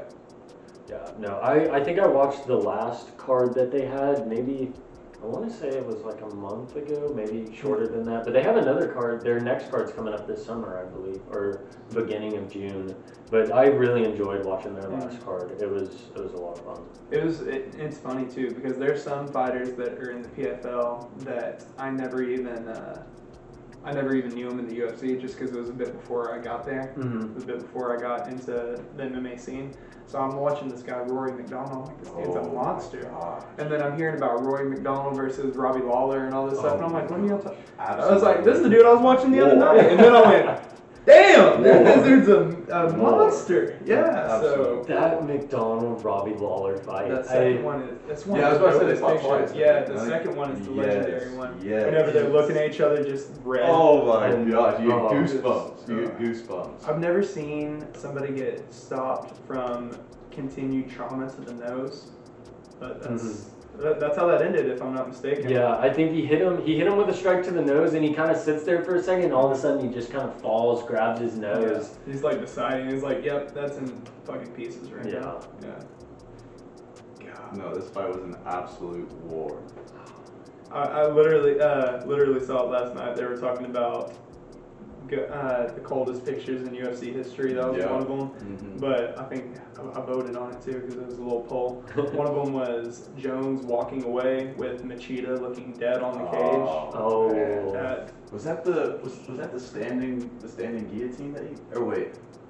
I think where he has like this and then he just kind of fucking fell down on the the ground. dude's ass was in the air and he was just going like that. And it was dirty, man. Oh, he looked kind of like Sandhagen after Aljo choked him out. Because Sandhagen had that moment of consciousness after he tapped, and then he just kind of like slid. Yeah. That's what it looked like, and then they got that picture as he was walking away and just literally looked dead in the background. That's the meanest thing I've ever seen.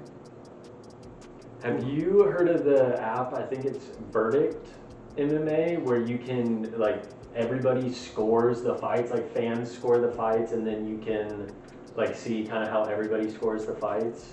I know what you're talking about. I haven't seen it. I haven't downloaded it now. I downloaded it. That's where they get the pictures of the where it's like audience scores and all that stuff, right? Yes. Yeah. That's I downloaded it for one championship. It's actually a pretty dope app. Like getting to see, because they actually had, I think they have a pretty solid like prediction rate. Like whoever the fans vote on is typically the person who wins, and they actually had Cejudo winning the fight last night.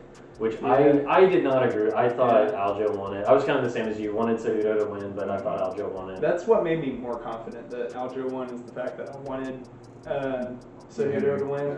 It was the exact opposite argument to Jan and O'Malley, because I wanted O'Malley to win that. Mm-hmm. And so I'm like, I think he did, not by a lot. Yeah. I think actually in the moment I remember going, it depends on how hard they judge those takedowns. I said if they're giving them a lot for the takedowns, then that's Jan's fight. But if they're going off of effectiveness, then they might just edge it out to O'Malley. Mm-hmm. They did, and I was just like, I couldn't believe it. I was just in awe.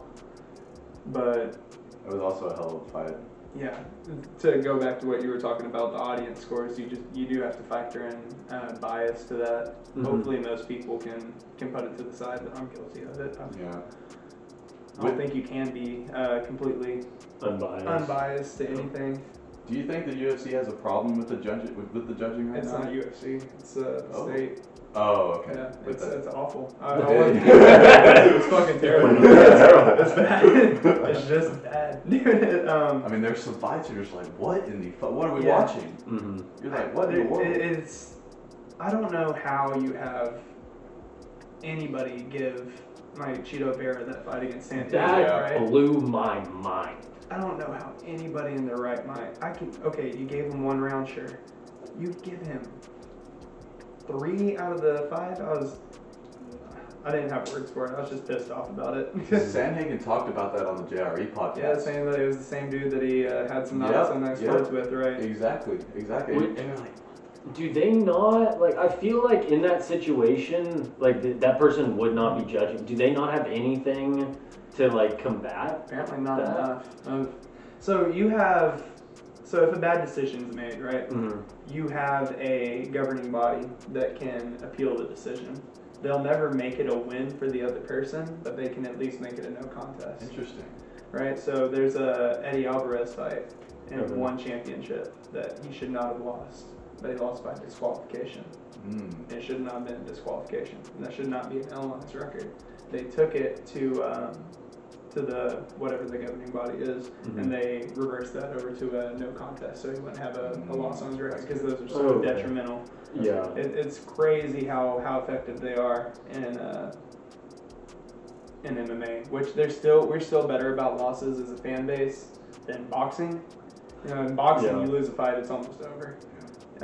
For the most part, unless you're like Deontay Wilder, who can obviously push a Fury to his limit before he Frankensteins up and things like that. Did y'all ever see that fight? Yes. Yeah. Oh my Wait, God. did they fight once or twice? 3 times, I believe. Oh, 3 times. I believe so. I could be wrong. I really don't know. I could be wrong, but I think it was 3. I think they drew on 1. No, it was definitely 2, at least, but it might have been. Because the second one, was it the second or third one that he did the... Yes, 3, October 2021. I think that's the one that Deontay had him completely iced, and then it was like 8, 9. That motherfucker just sat up. Yeah, like the fucking Undertaker. just looked possessed. Who is 6'9"? Is Tyson Fury 6'9"? Just the king, bro. Wilder's right up there with him. He's like 6'6". I did not realize that. Yeah. That's why when these people are talking about like Tyson and Ali against Fury, they were short already. Yeah. You know, and there's something to be said for if you can get inside, that's great. Mike Tyson definitely fought some big fuckers. Tyson was a master of that peekaboo. Yeah. So if you can get inside, damn, that range is ridiculous. There's a reason why he's on top. And so whenever I'm hearing Fury's gonna fight this Usyk guy. That dude's short. That's coming up this summer, isn't it? I don't think it's signed. Who is it? Usyk. I don't know his first name. And then Wilder's fighting somebody as well. Are they? I saw something about them possibly doing a tournament style for those like Usyk and Wilder, or Usyk and Tyson, and then Wilder and whoever he's fighting. Do you know if? Well, I guess it's still in the works, isn't it? I don't keep up with it as much. I have the big names. That's about it. I'll try to tune in when I can. The most hyped I've been for a boxing match was Tank and Ryan the other night. I completely missed the liver shot, like in the moment, and saw Garcia drop. And all you see is Tank's big ass back. That's all you see. Yeah, but watching that on the replay, I mean, yeah, and that was another thing that bothered me whenever people were saying that he got paid off. It's like, you act better. You would act better. And they go, well, he was fine after the 10 count. I said, that's because he quit. Yeah. You know, you take one of those, you probably don't want to take another one of those. That's fine. Those things hurt. My boxing coach talked about how he had people spitting up blood from liver shots. Oh. So that doesn't surprise me whatsoever. But no, if you're gonna get paid off, you're gonna act a bit better than that. Yeah. You're not just gonna stand up when the 10 count's over. Did you see the Garcia versus? Oh wait, is that what we're? I'm sorry. I was reading. He was deep diving. I was like, we were just watching that. Yeah, we were talking about the liver shot. Yeah. But this said that the Wilder and Anthony Joshua. Yeah. It said it might have fell through, maybe. That wouldn't surprise me. Tyson and Usyk are chirping each other back and forth on Twitter, but I haven't heard of anything being signed. Jeez. He wants it. Fury was like, let's make it no rematch clauses. Just whoever wins, wins. So why are you worried about a rematch clause? You know you're going to lose. Did you watch the Canelo fight last night? No, that was on. I did not either, but I heard Canelo whoop some ass. I'm sure he did. That was...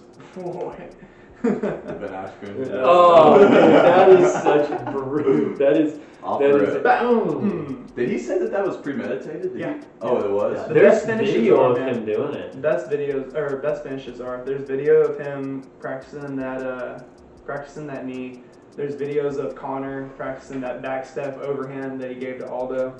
There's a lot of that stuff. There's videos of Grasso practicing that step back and back take to that spin kick.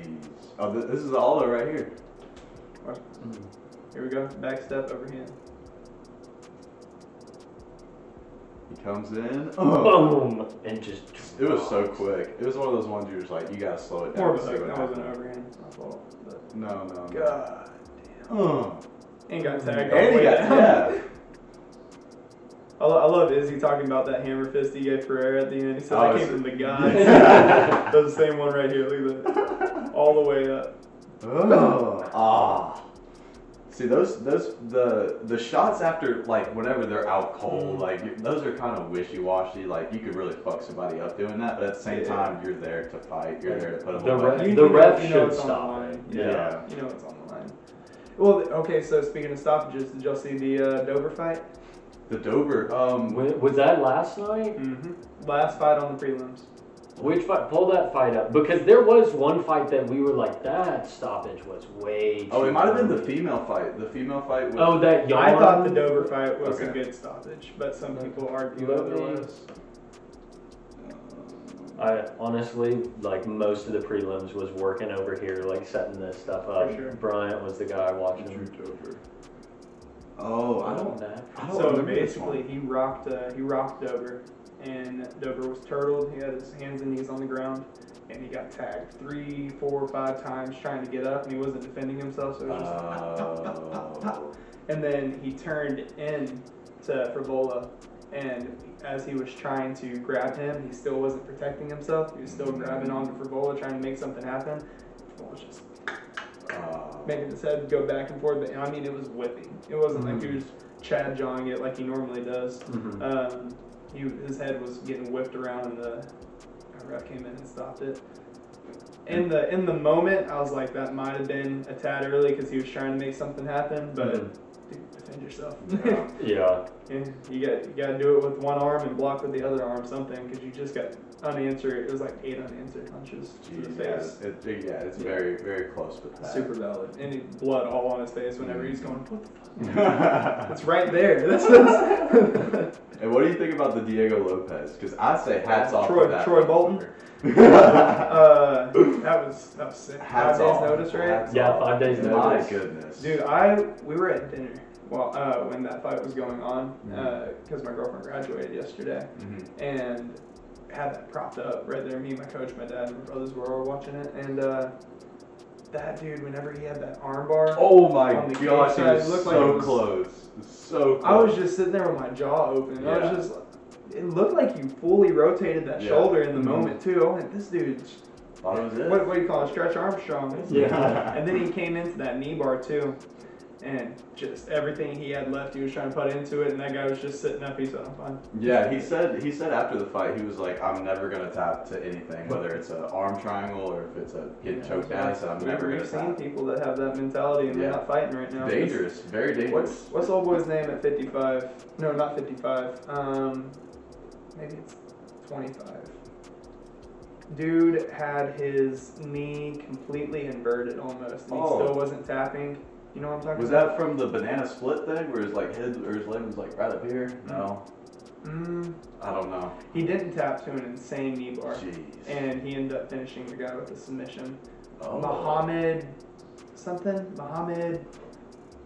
what is his name? He's one of the chin beards.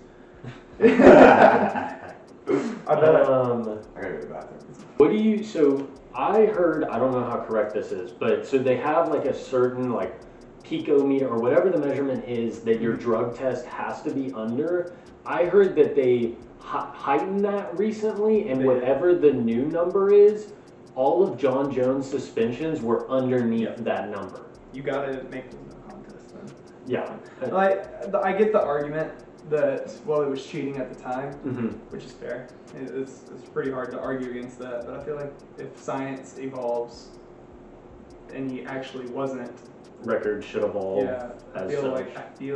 from a purist standpoint, I feel like that should, maybe that's the opposite of a purist standpoint, but it makes sense in my brain that you should be updating that. Because it's not like he was measuring out his, whatever they're called, his level, right?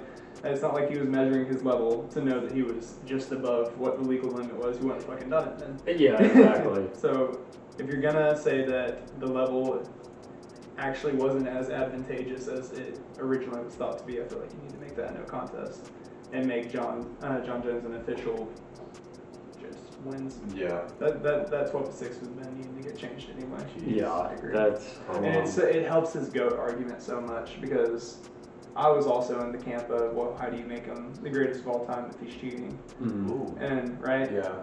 And but I heard DC, and it really made me think about it differently. He's like, I know that he was good enough to beat me without cheating, but because he did, now I never know.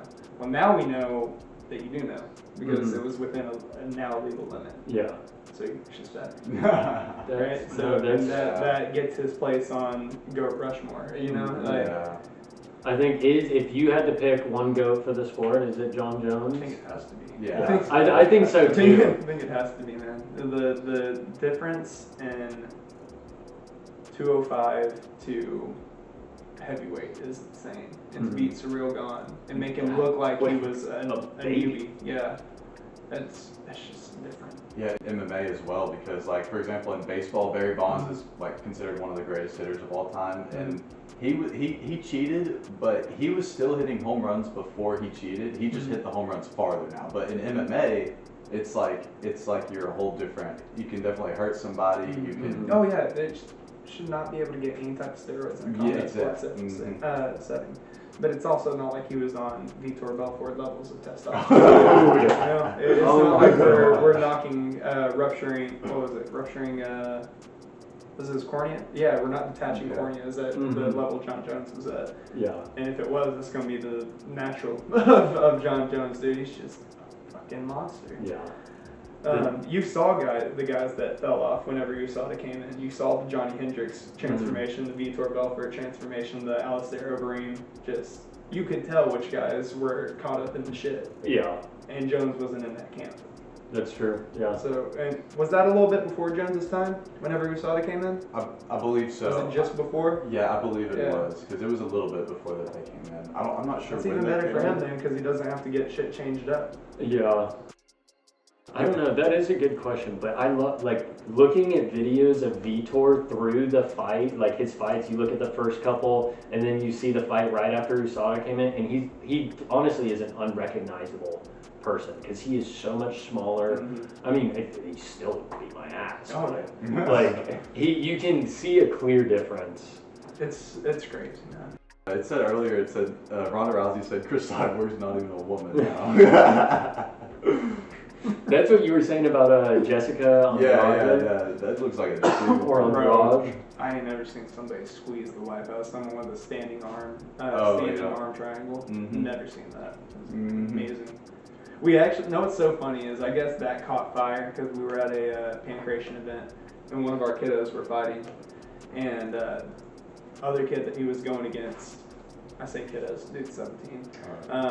The dude that he was going against got a standing arm triangle on him against the cage. And I was like, no. Standing arm. So you know a triangle choke. Yeah.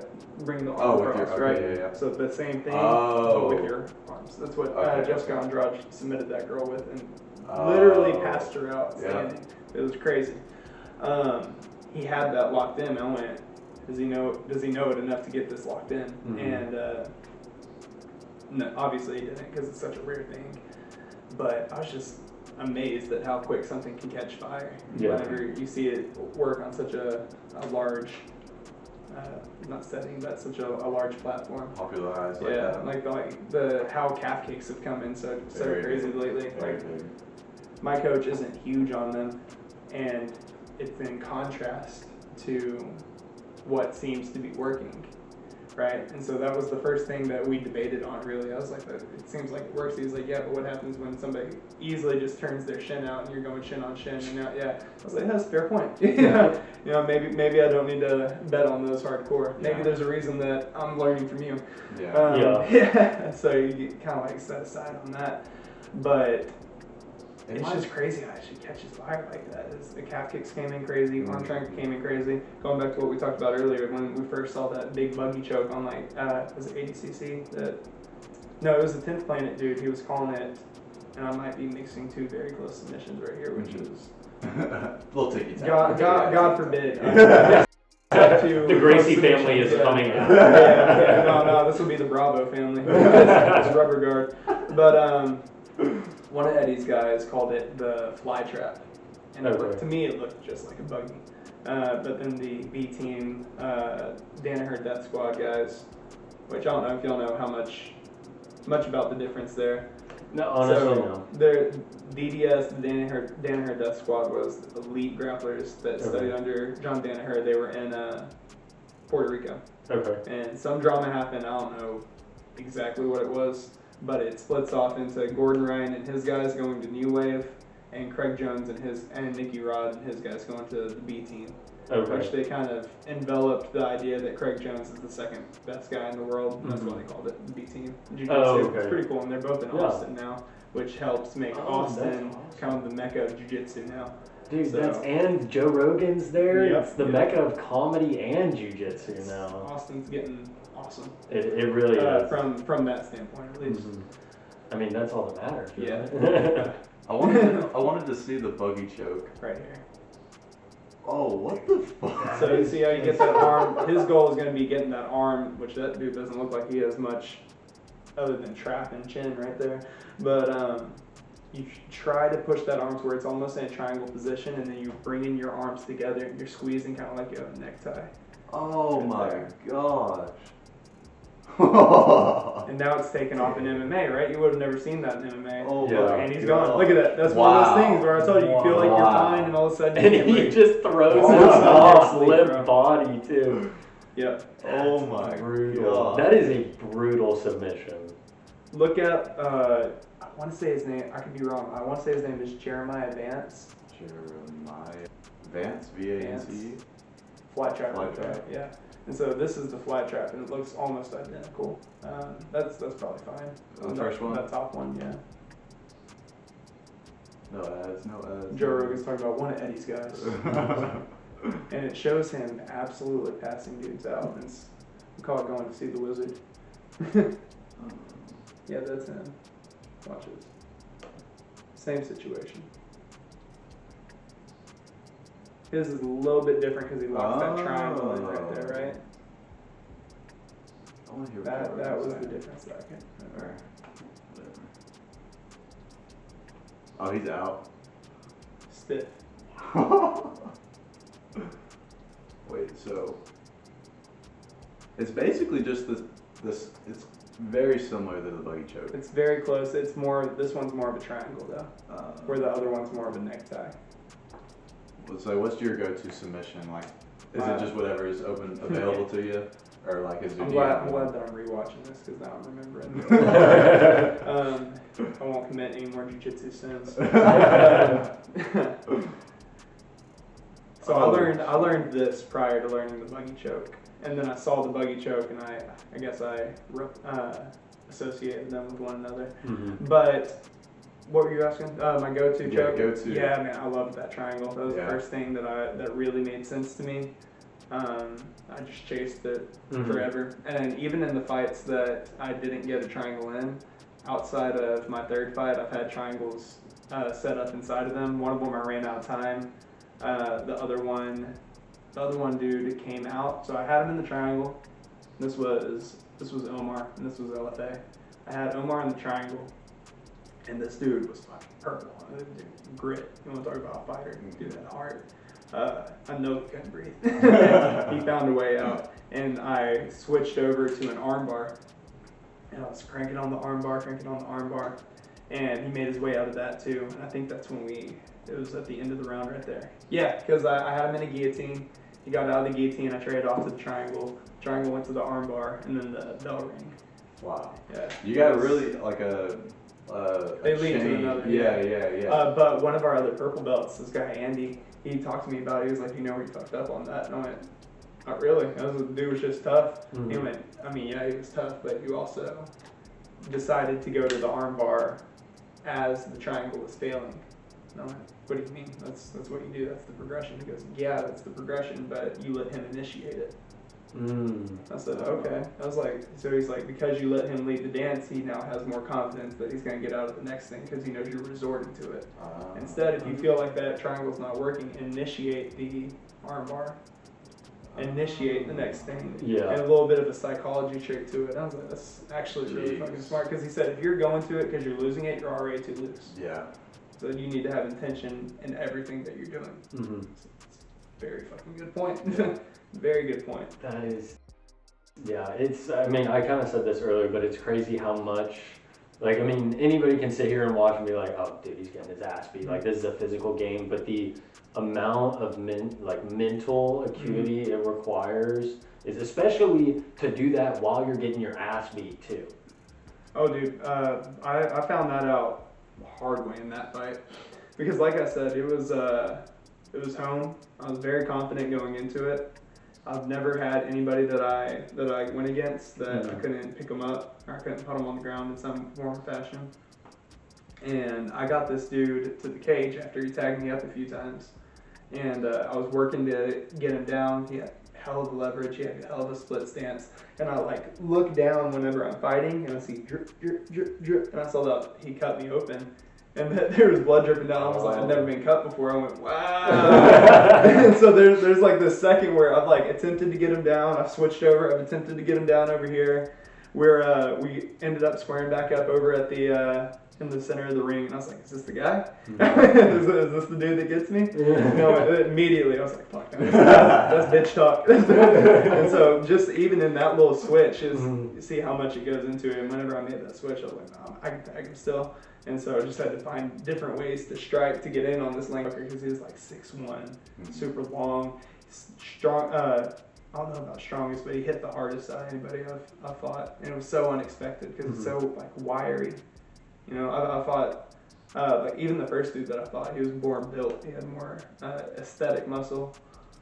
Second dude I fought, he was a bit closer to my size, so we were both a little bit bulky.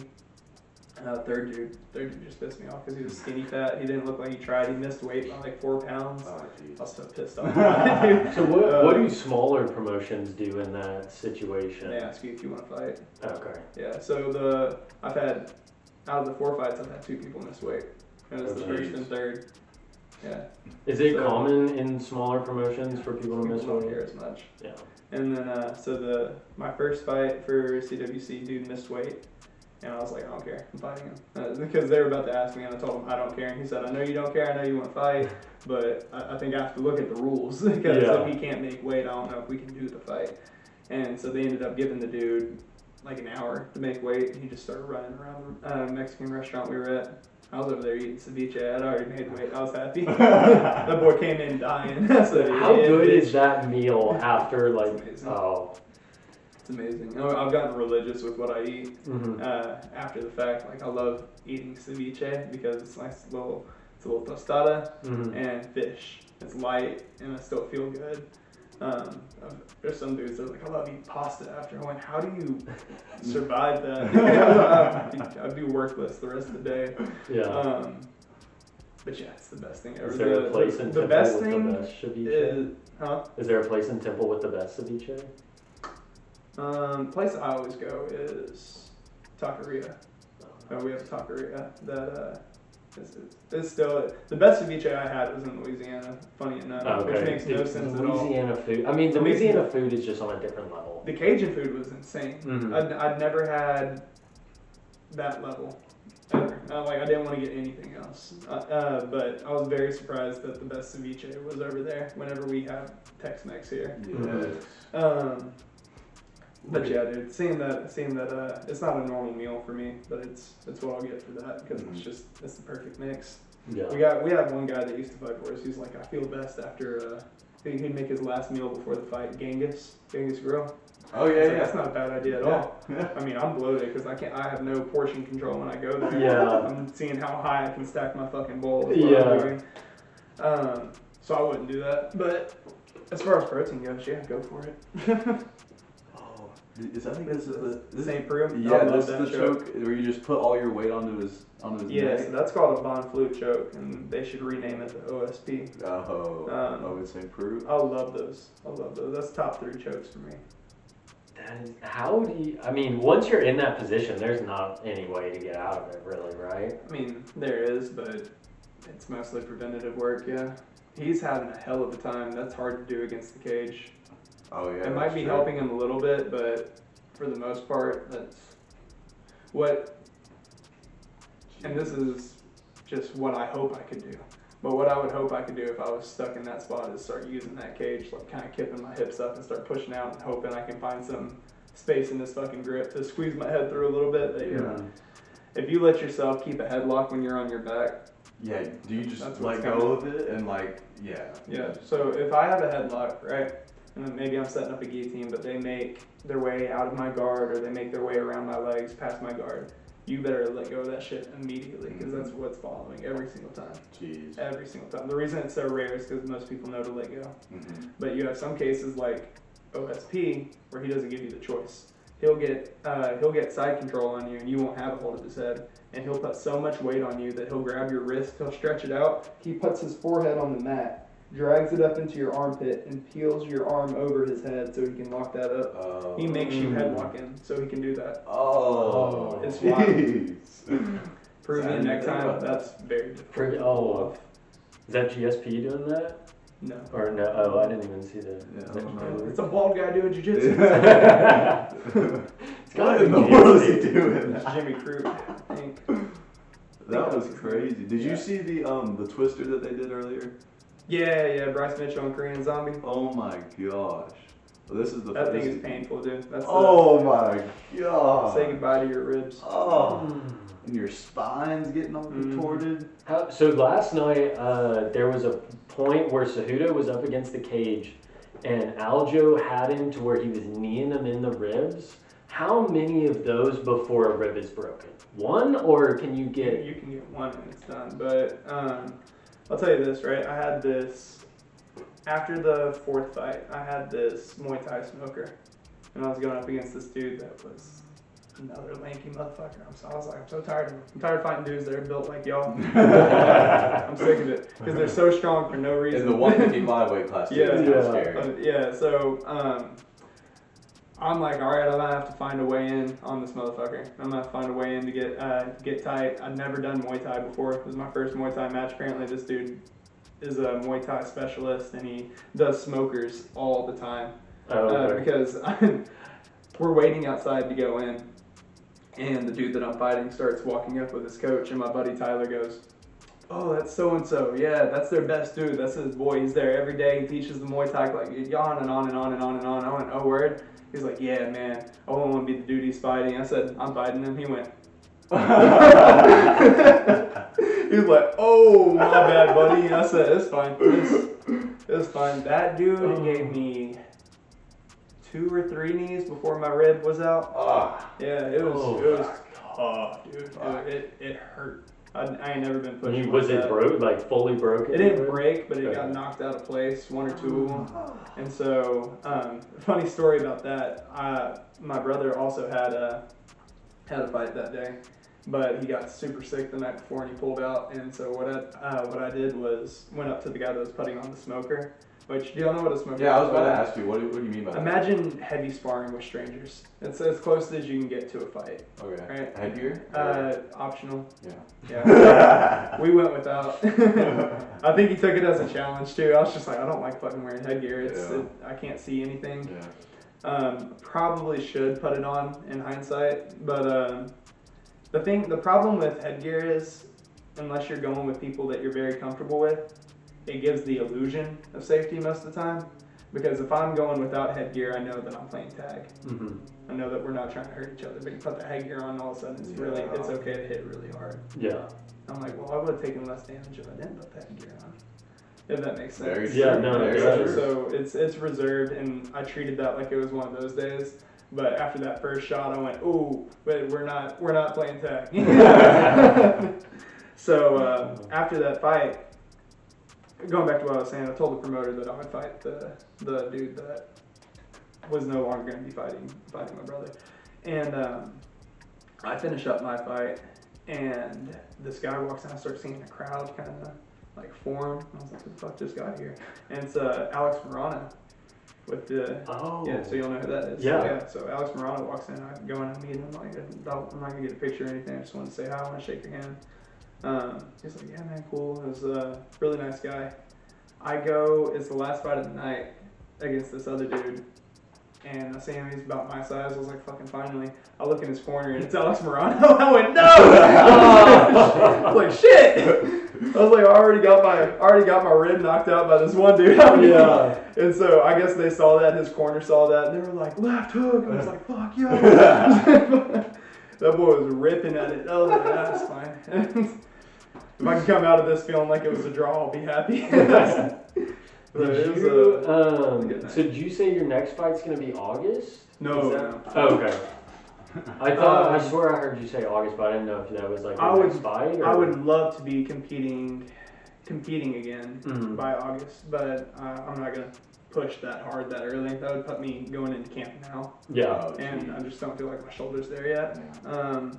It's gonna get there. I'd like to fight by November, December. The original goal was October, but it's been giving me more problems than I thought I would have. But I've gone a few rounds over the last week, and it's got me real confident in it. So I bet I can start training, like real training, come July, and be consistent as soon as I can already be consistent more than likely, but I can't train to the capacity that I want to. That's the only thing about these injuries is. You get good enough to where you can move, but you can't move how you want to. Yeah. And it's a very frustrating. That's where it feels long. That's where everything feels like it's taking forever. Yeah, we'll stay up to date with your next fight. We'll come to it. Appreciate we really want to. Is there I know you said you'd love to fight for LFA again. Is there a promotion? Well, I mean, obviously, UFC 1 would be great to fight for. But is there a promotion you have your eyes on? Are you talking about in a professional setting? Well, that's it. Are you going pro here soon? What's the timeline? I'm going to take as much time as I can at amateur while still being somewhat expedient, because the last thing you want to do is go into pros unprepared. Yeah. But you also don't want to get caught in the purgatory of amateur either. And you're one of those guys that's got 20 plus amateur bouts. So right now the plan is to do as much, just to make up for this year as much as I can. So I'm going to go jiu-jitsu as early as possible, find some smokers as early as possible. One of our, I don't know if you could call sister schools, but gym that we're closely associated with, Extreme Martial Arts, they have a organization that they formed called TDKO, the Troy Dorsey kickboxing organization. Okay. They are about to put together a world's kickboxing team. And so I'm gonna go down to Amarillo in about 2 weeks to see what that's all about. Nice. Oh yeah. Yeah, and so that'd be very cool to look into. I don't know if that's in my future or not, but man, if you're talking about experience, take a trip to Europe. Yeah, seriously. No, I like Cage Warriors did their promotion yesterday in Rome, and I thought that was sick. I was like that. I mean, that's where fighting started. You got the arena, you got the Coliseum. So funny enough, I'm gonna give you some pushback on that. Funny enough, you know how we were talking about pancreation. So nowadays, that's basically what the word for recreational MMA. It's kind of like sports MMA, youth MMA, they call it pancreation. Found out that it was actually the first form of MMA back at the Olympics. Really? And they would be straight up in nothing but the loincloth, and they would wrap their hands, and sometimes they would have spikes in their hands too. Yeah, it's crazy, the shit. I bet you they allowed the 12 to 6 elbow there. They probably did. They were gouging, it's so interesting the rules that they had. But it was the first form of mixing the Greco-Roman wrestling with the boxing, ancient boxing at the time. Yeah. Dude, that's awesome. Dude, if we could go back and catch one of those pay-per-views. Pay-per-view? Oh my god. We're just recording that. It'd be sick. No, dude, you gotta pay with Caesar's coin again. I don't know. But yeah, dude, I would, going back to that, I would love to just be able to go somewhere like that to fight. That'd be insane. Awesome. On a much smaller smaller scene. I was trying to get over here to fight for the longest time because CWC, the organization I was fighting for, they the matchmakers involved with that also are involved with a organization that I haven't heard from in a while, but called WFC. Okay. They do their fights at Kyle Field, I think. Oh, really? Yeah, Really? they're out of College Station. Oh, jeez. I did not know Yeah. that. We need to get another one of those in here. I haven't heard about it in a minute, but if they are still around, assuming they're still doing yeah, good, what was it like called? WFC College World Station. Fighting Championship. College Oh, Station. yeah. Whole fried chicken. Oh, jeez. Whole fried chicken. College That's awesome. Station. Wait, what was it? Oh, dude, that always World be popping Fighting. up on my DoorDash. They just sell like whole, like small Championship. chickens. I believe that's what it was called.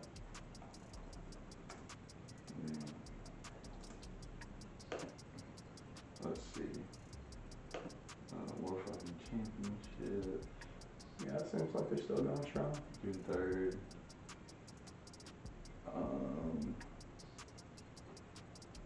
Yeah, I'm not sure if it's. I don't know, but there was whenever I was between I think fights 2 and 3. Yeah, it was after fight 3 because I put the dude out in the first round, and the promoter was talking about wanting to get me in College Station for possibly a WFC belt, and I was like, dude, That would be sick. that would be awesome. I did not even know that like this promotion existed. Mm-hmm. It's crazy. Like once you get more into the world, and obviously like I'm just a casual, but there are a lot of promotions, and they all take, I feel like, some sort of a different like spin or look at it, and it's interesting to see what the different promotions do. Speaking of, it's really interesting that we were talking the other day about this, that it's like making a promotion now, the best you can hope for is becoming a feeder organization for the UFC. Mm-hmm. It really seems like that's the route that you would want. If you can get fighters into the UFC, it's like you've made it. Yeah, like, Yeah. Like LFA, that's their big claim, is that they're the main feeder organization for UFC. You've got the same thing with Cage Warriors. You got the same thing with Fury. You know, and it's just crazy that they've become so dominant, that they've got such a, I don't want to say monopoly, but they're such a Goliath in the industry that's why I'm excited about PFL buying Bellator, because that means more competition. Yeah. And that means higher pay. Mm-hmm. So it'd be Very, very interesting. That's very pretty sick. awesome. Well, I'm running out of fucking recording space here. So Dawson, it's been an absolute pleasure Appreciate having you you, coming. dude. Absolutely. We'll appreciate have to do another episode, especially Yeah. when you with a fight coming up in Yeah. the fall. We can do. I mean, shit, man, we'll have you whenever you want to come up here. it. That sounds like a bet. And good luck to y'all, man. I know this is episode 1, so I appreciate you Yeah, having me for the yeah. first one. Yeah. It's exciting. It's Appreciate been it. a pleasure.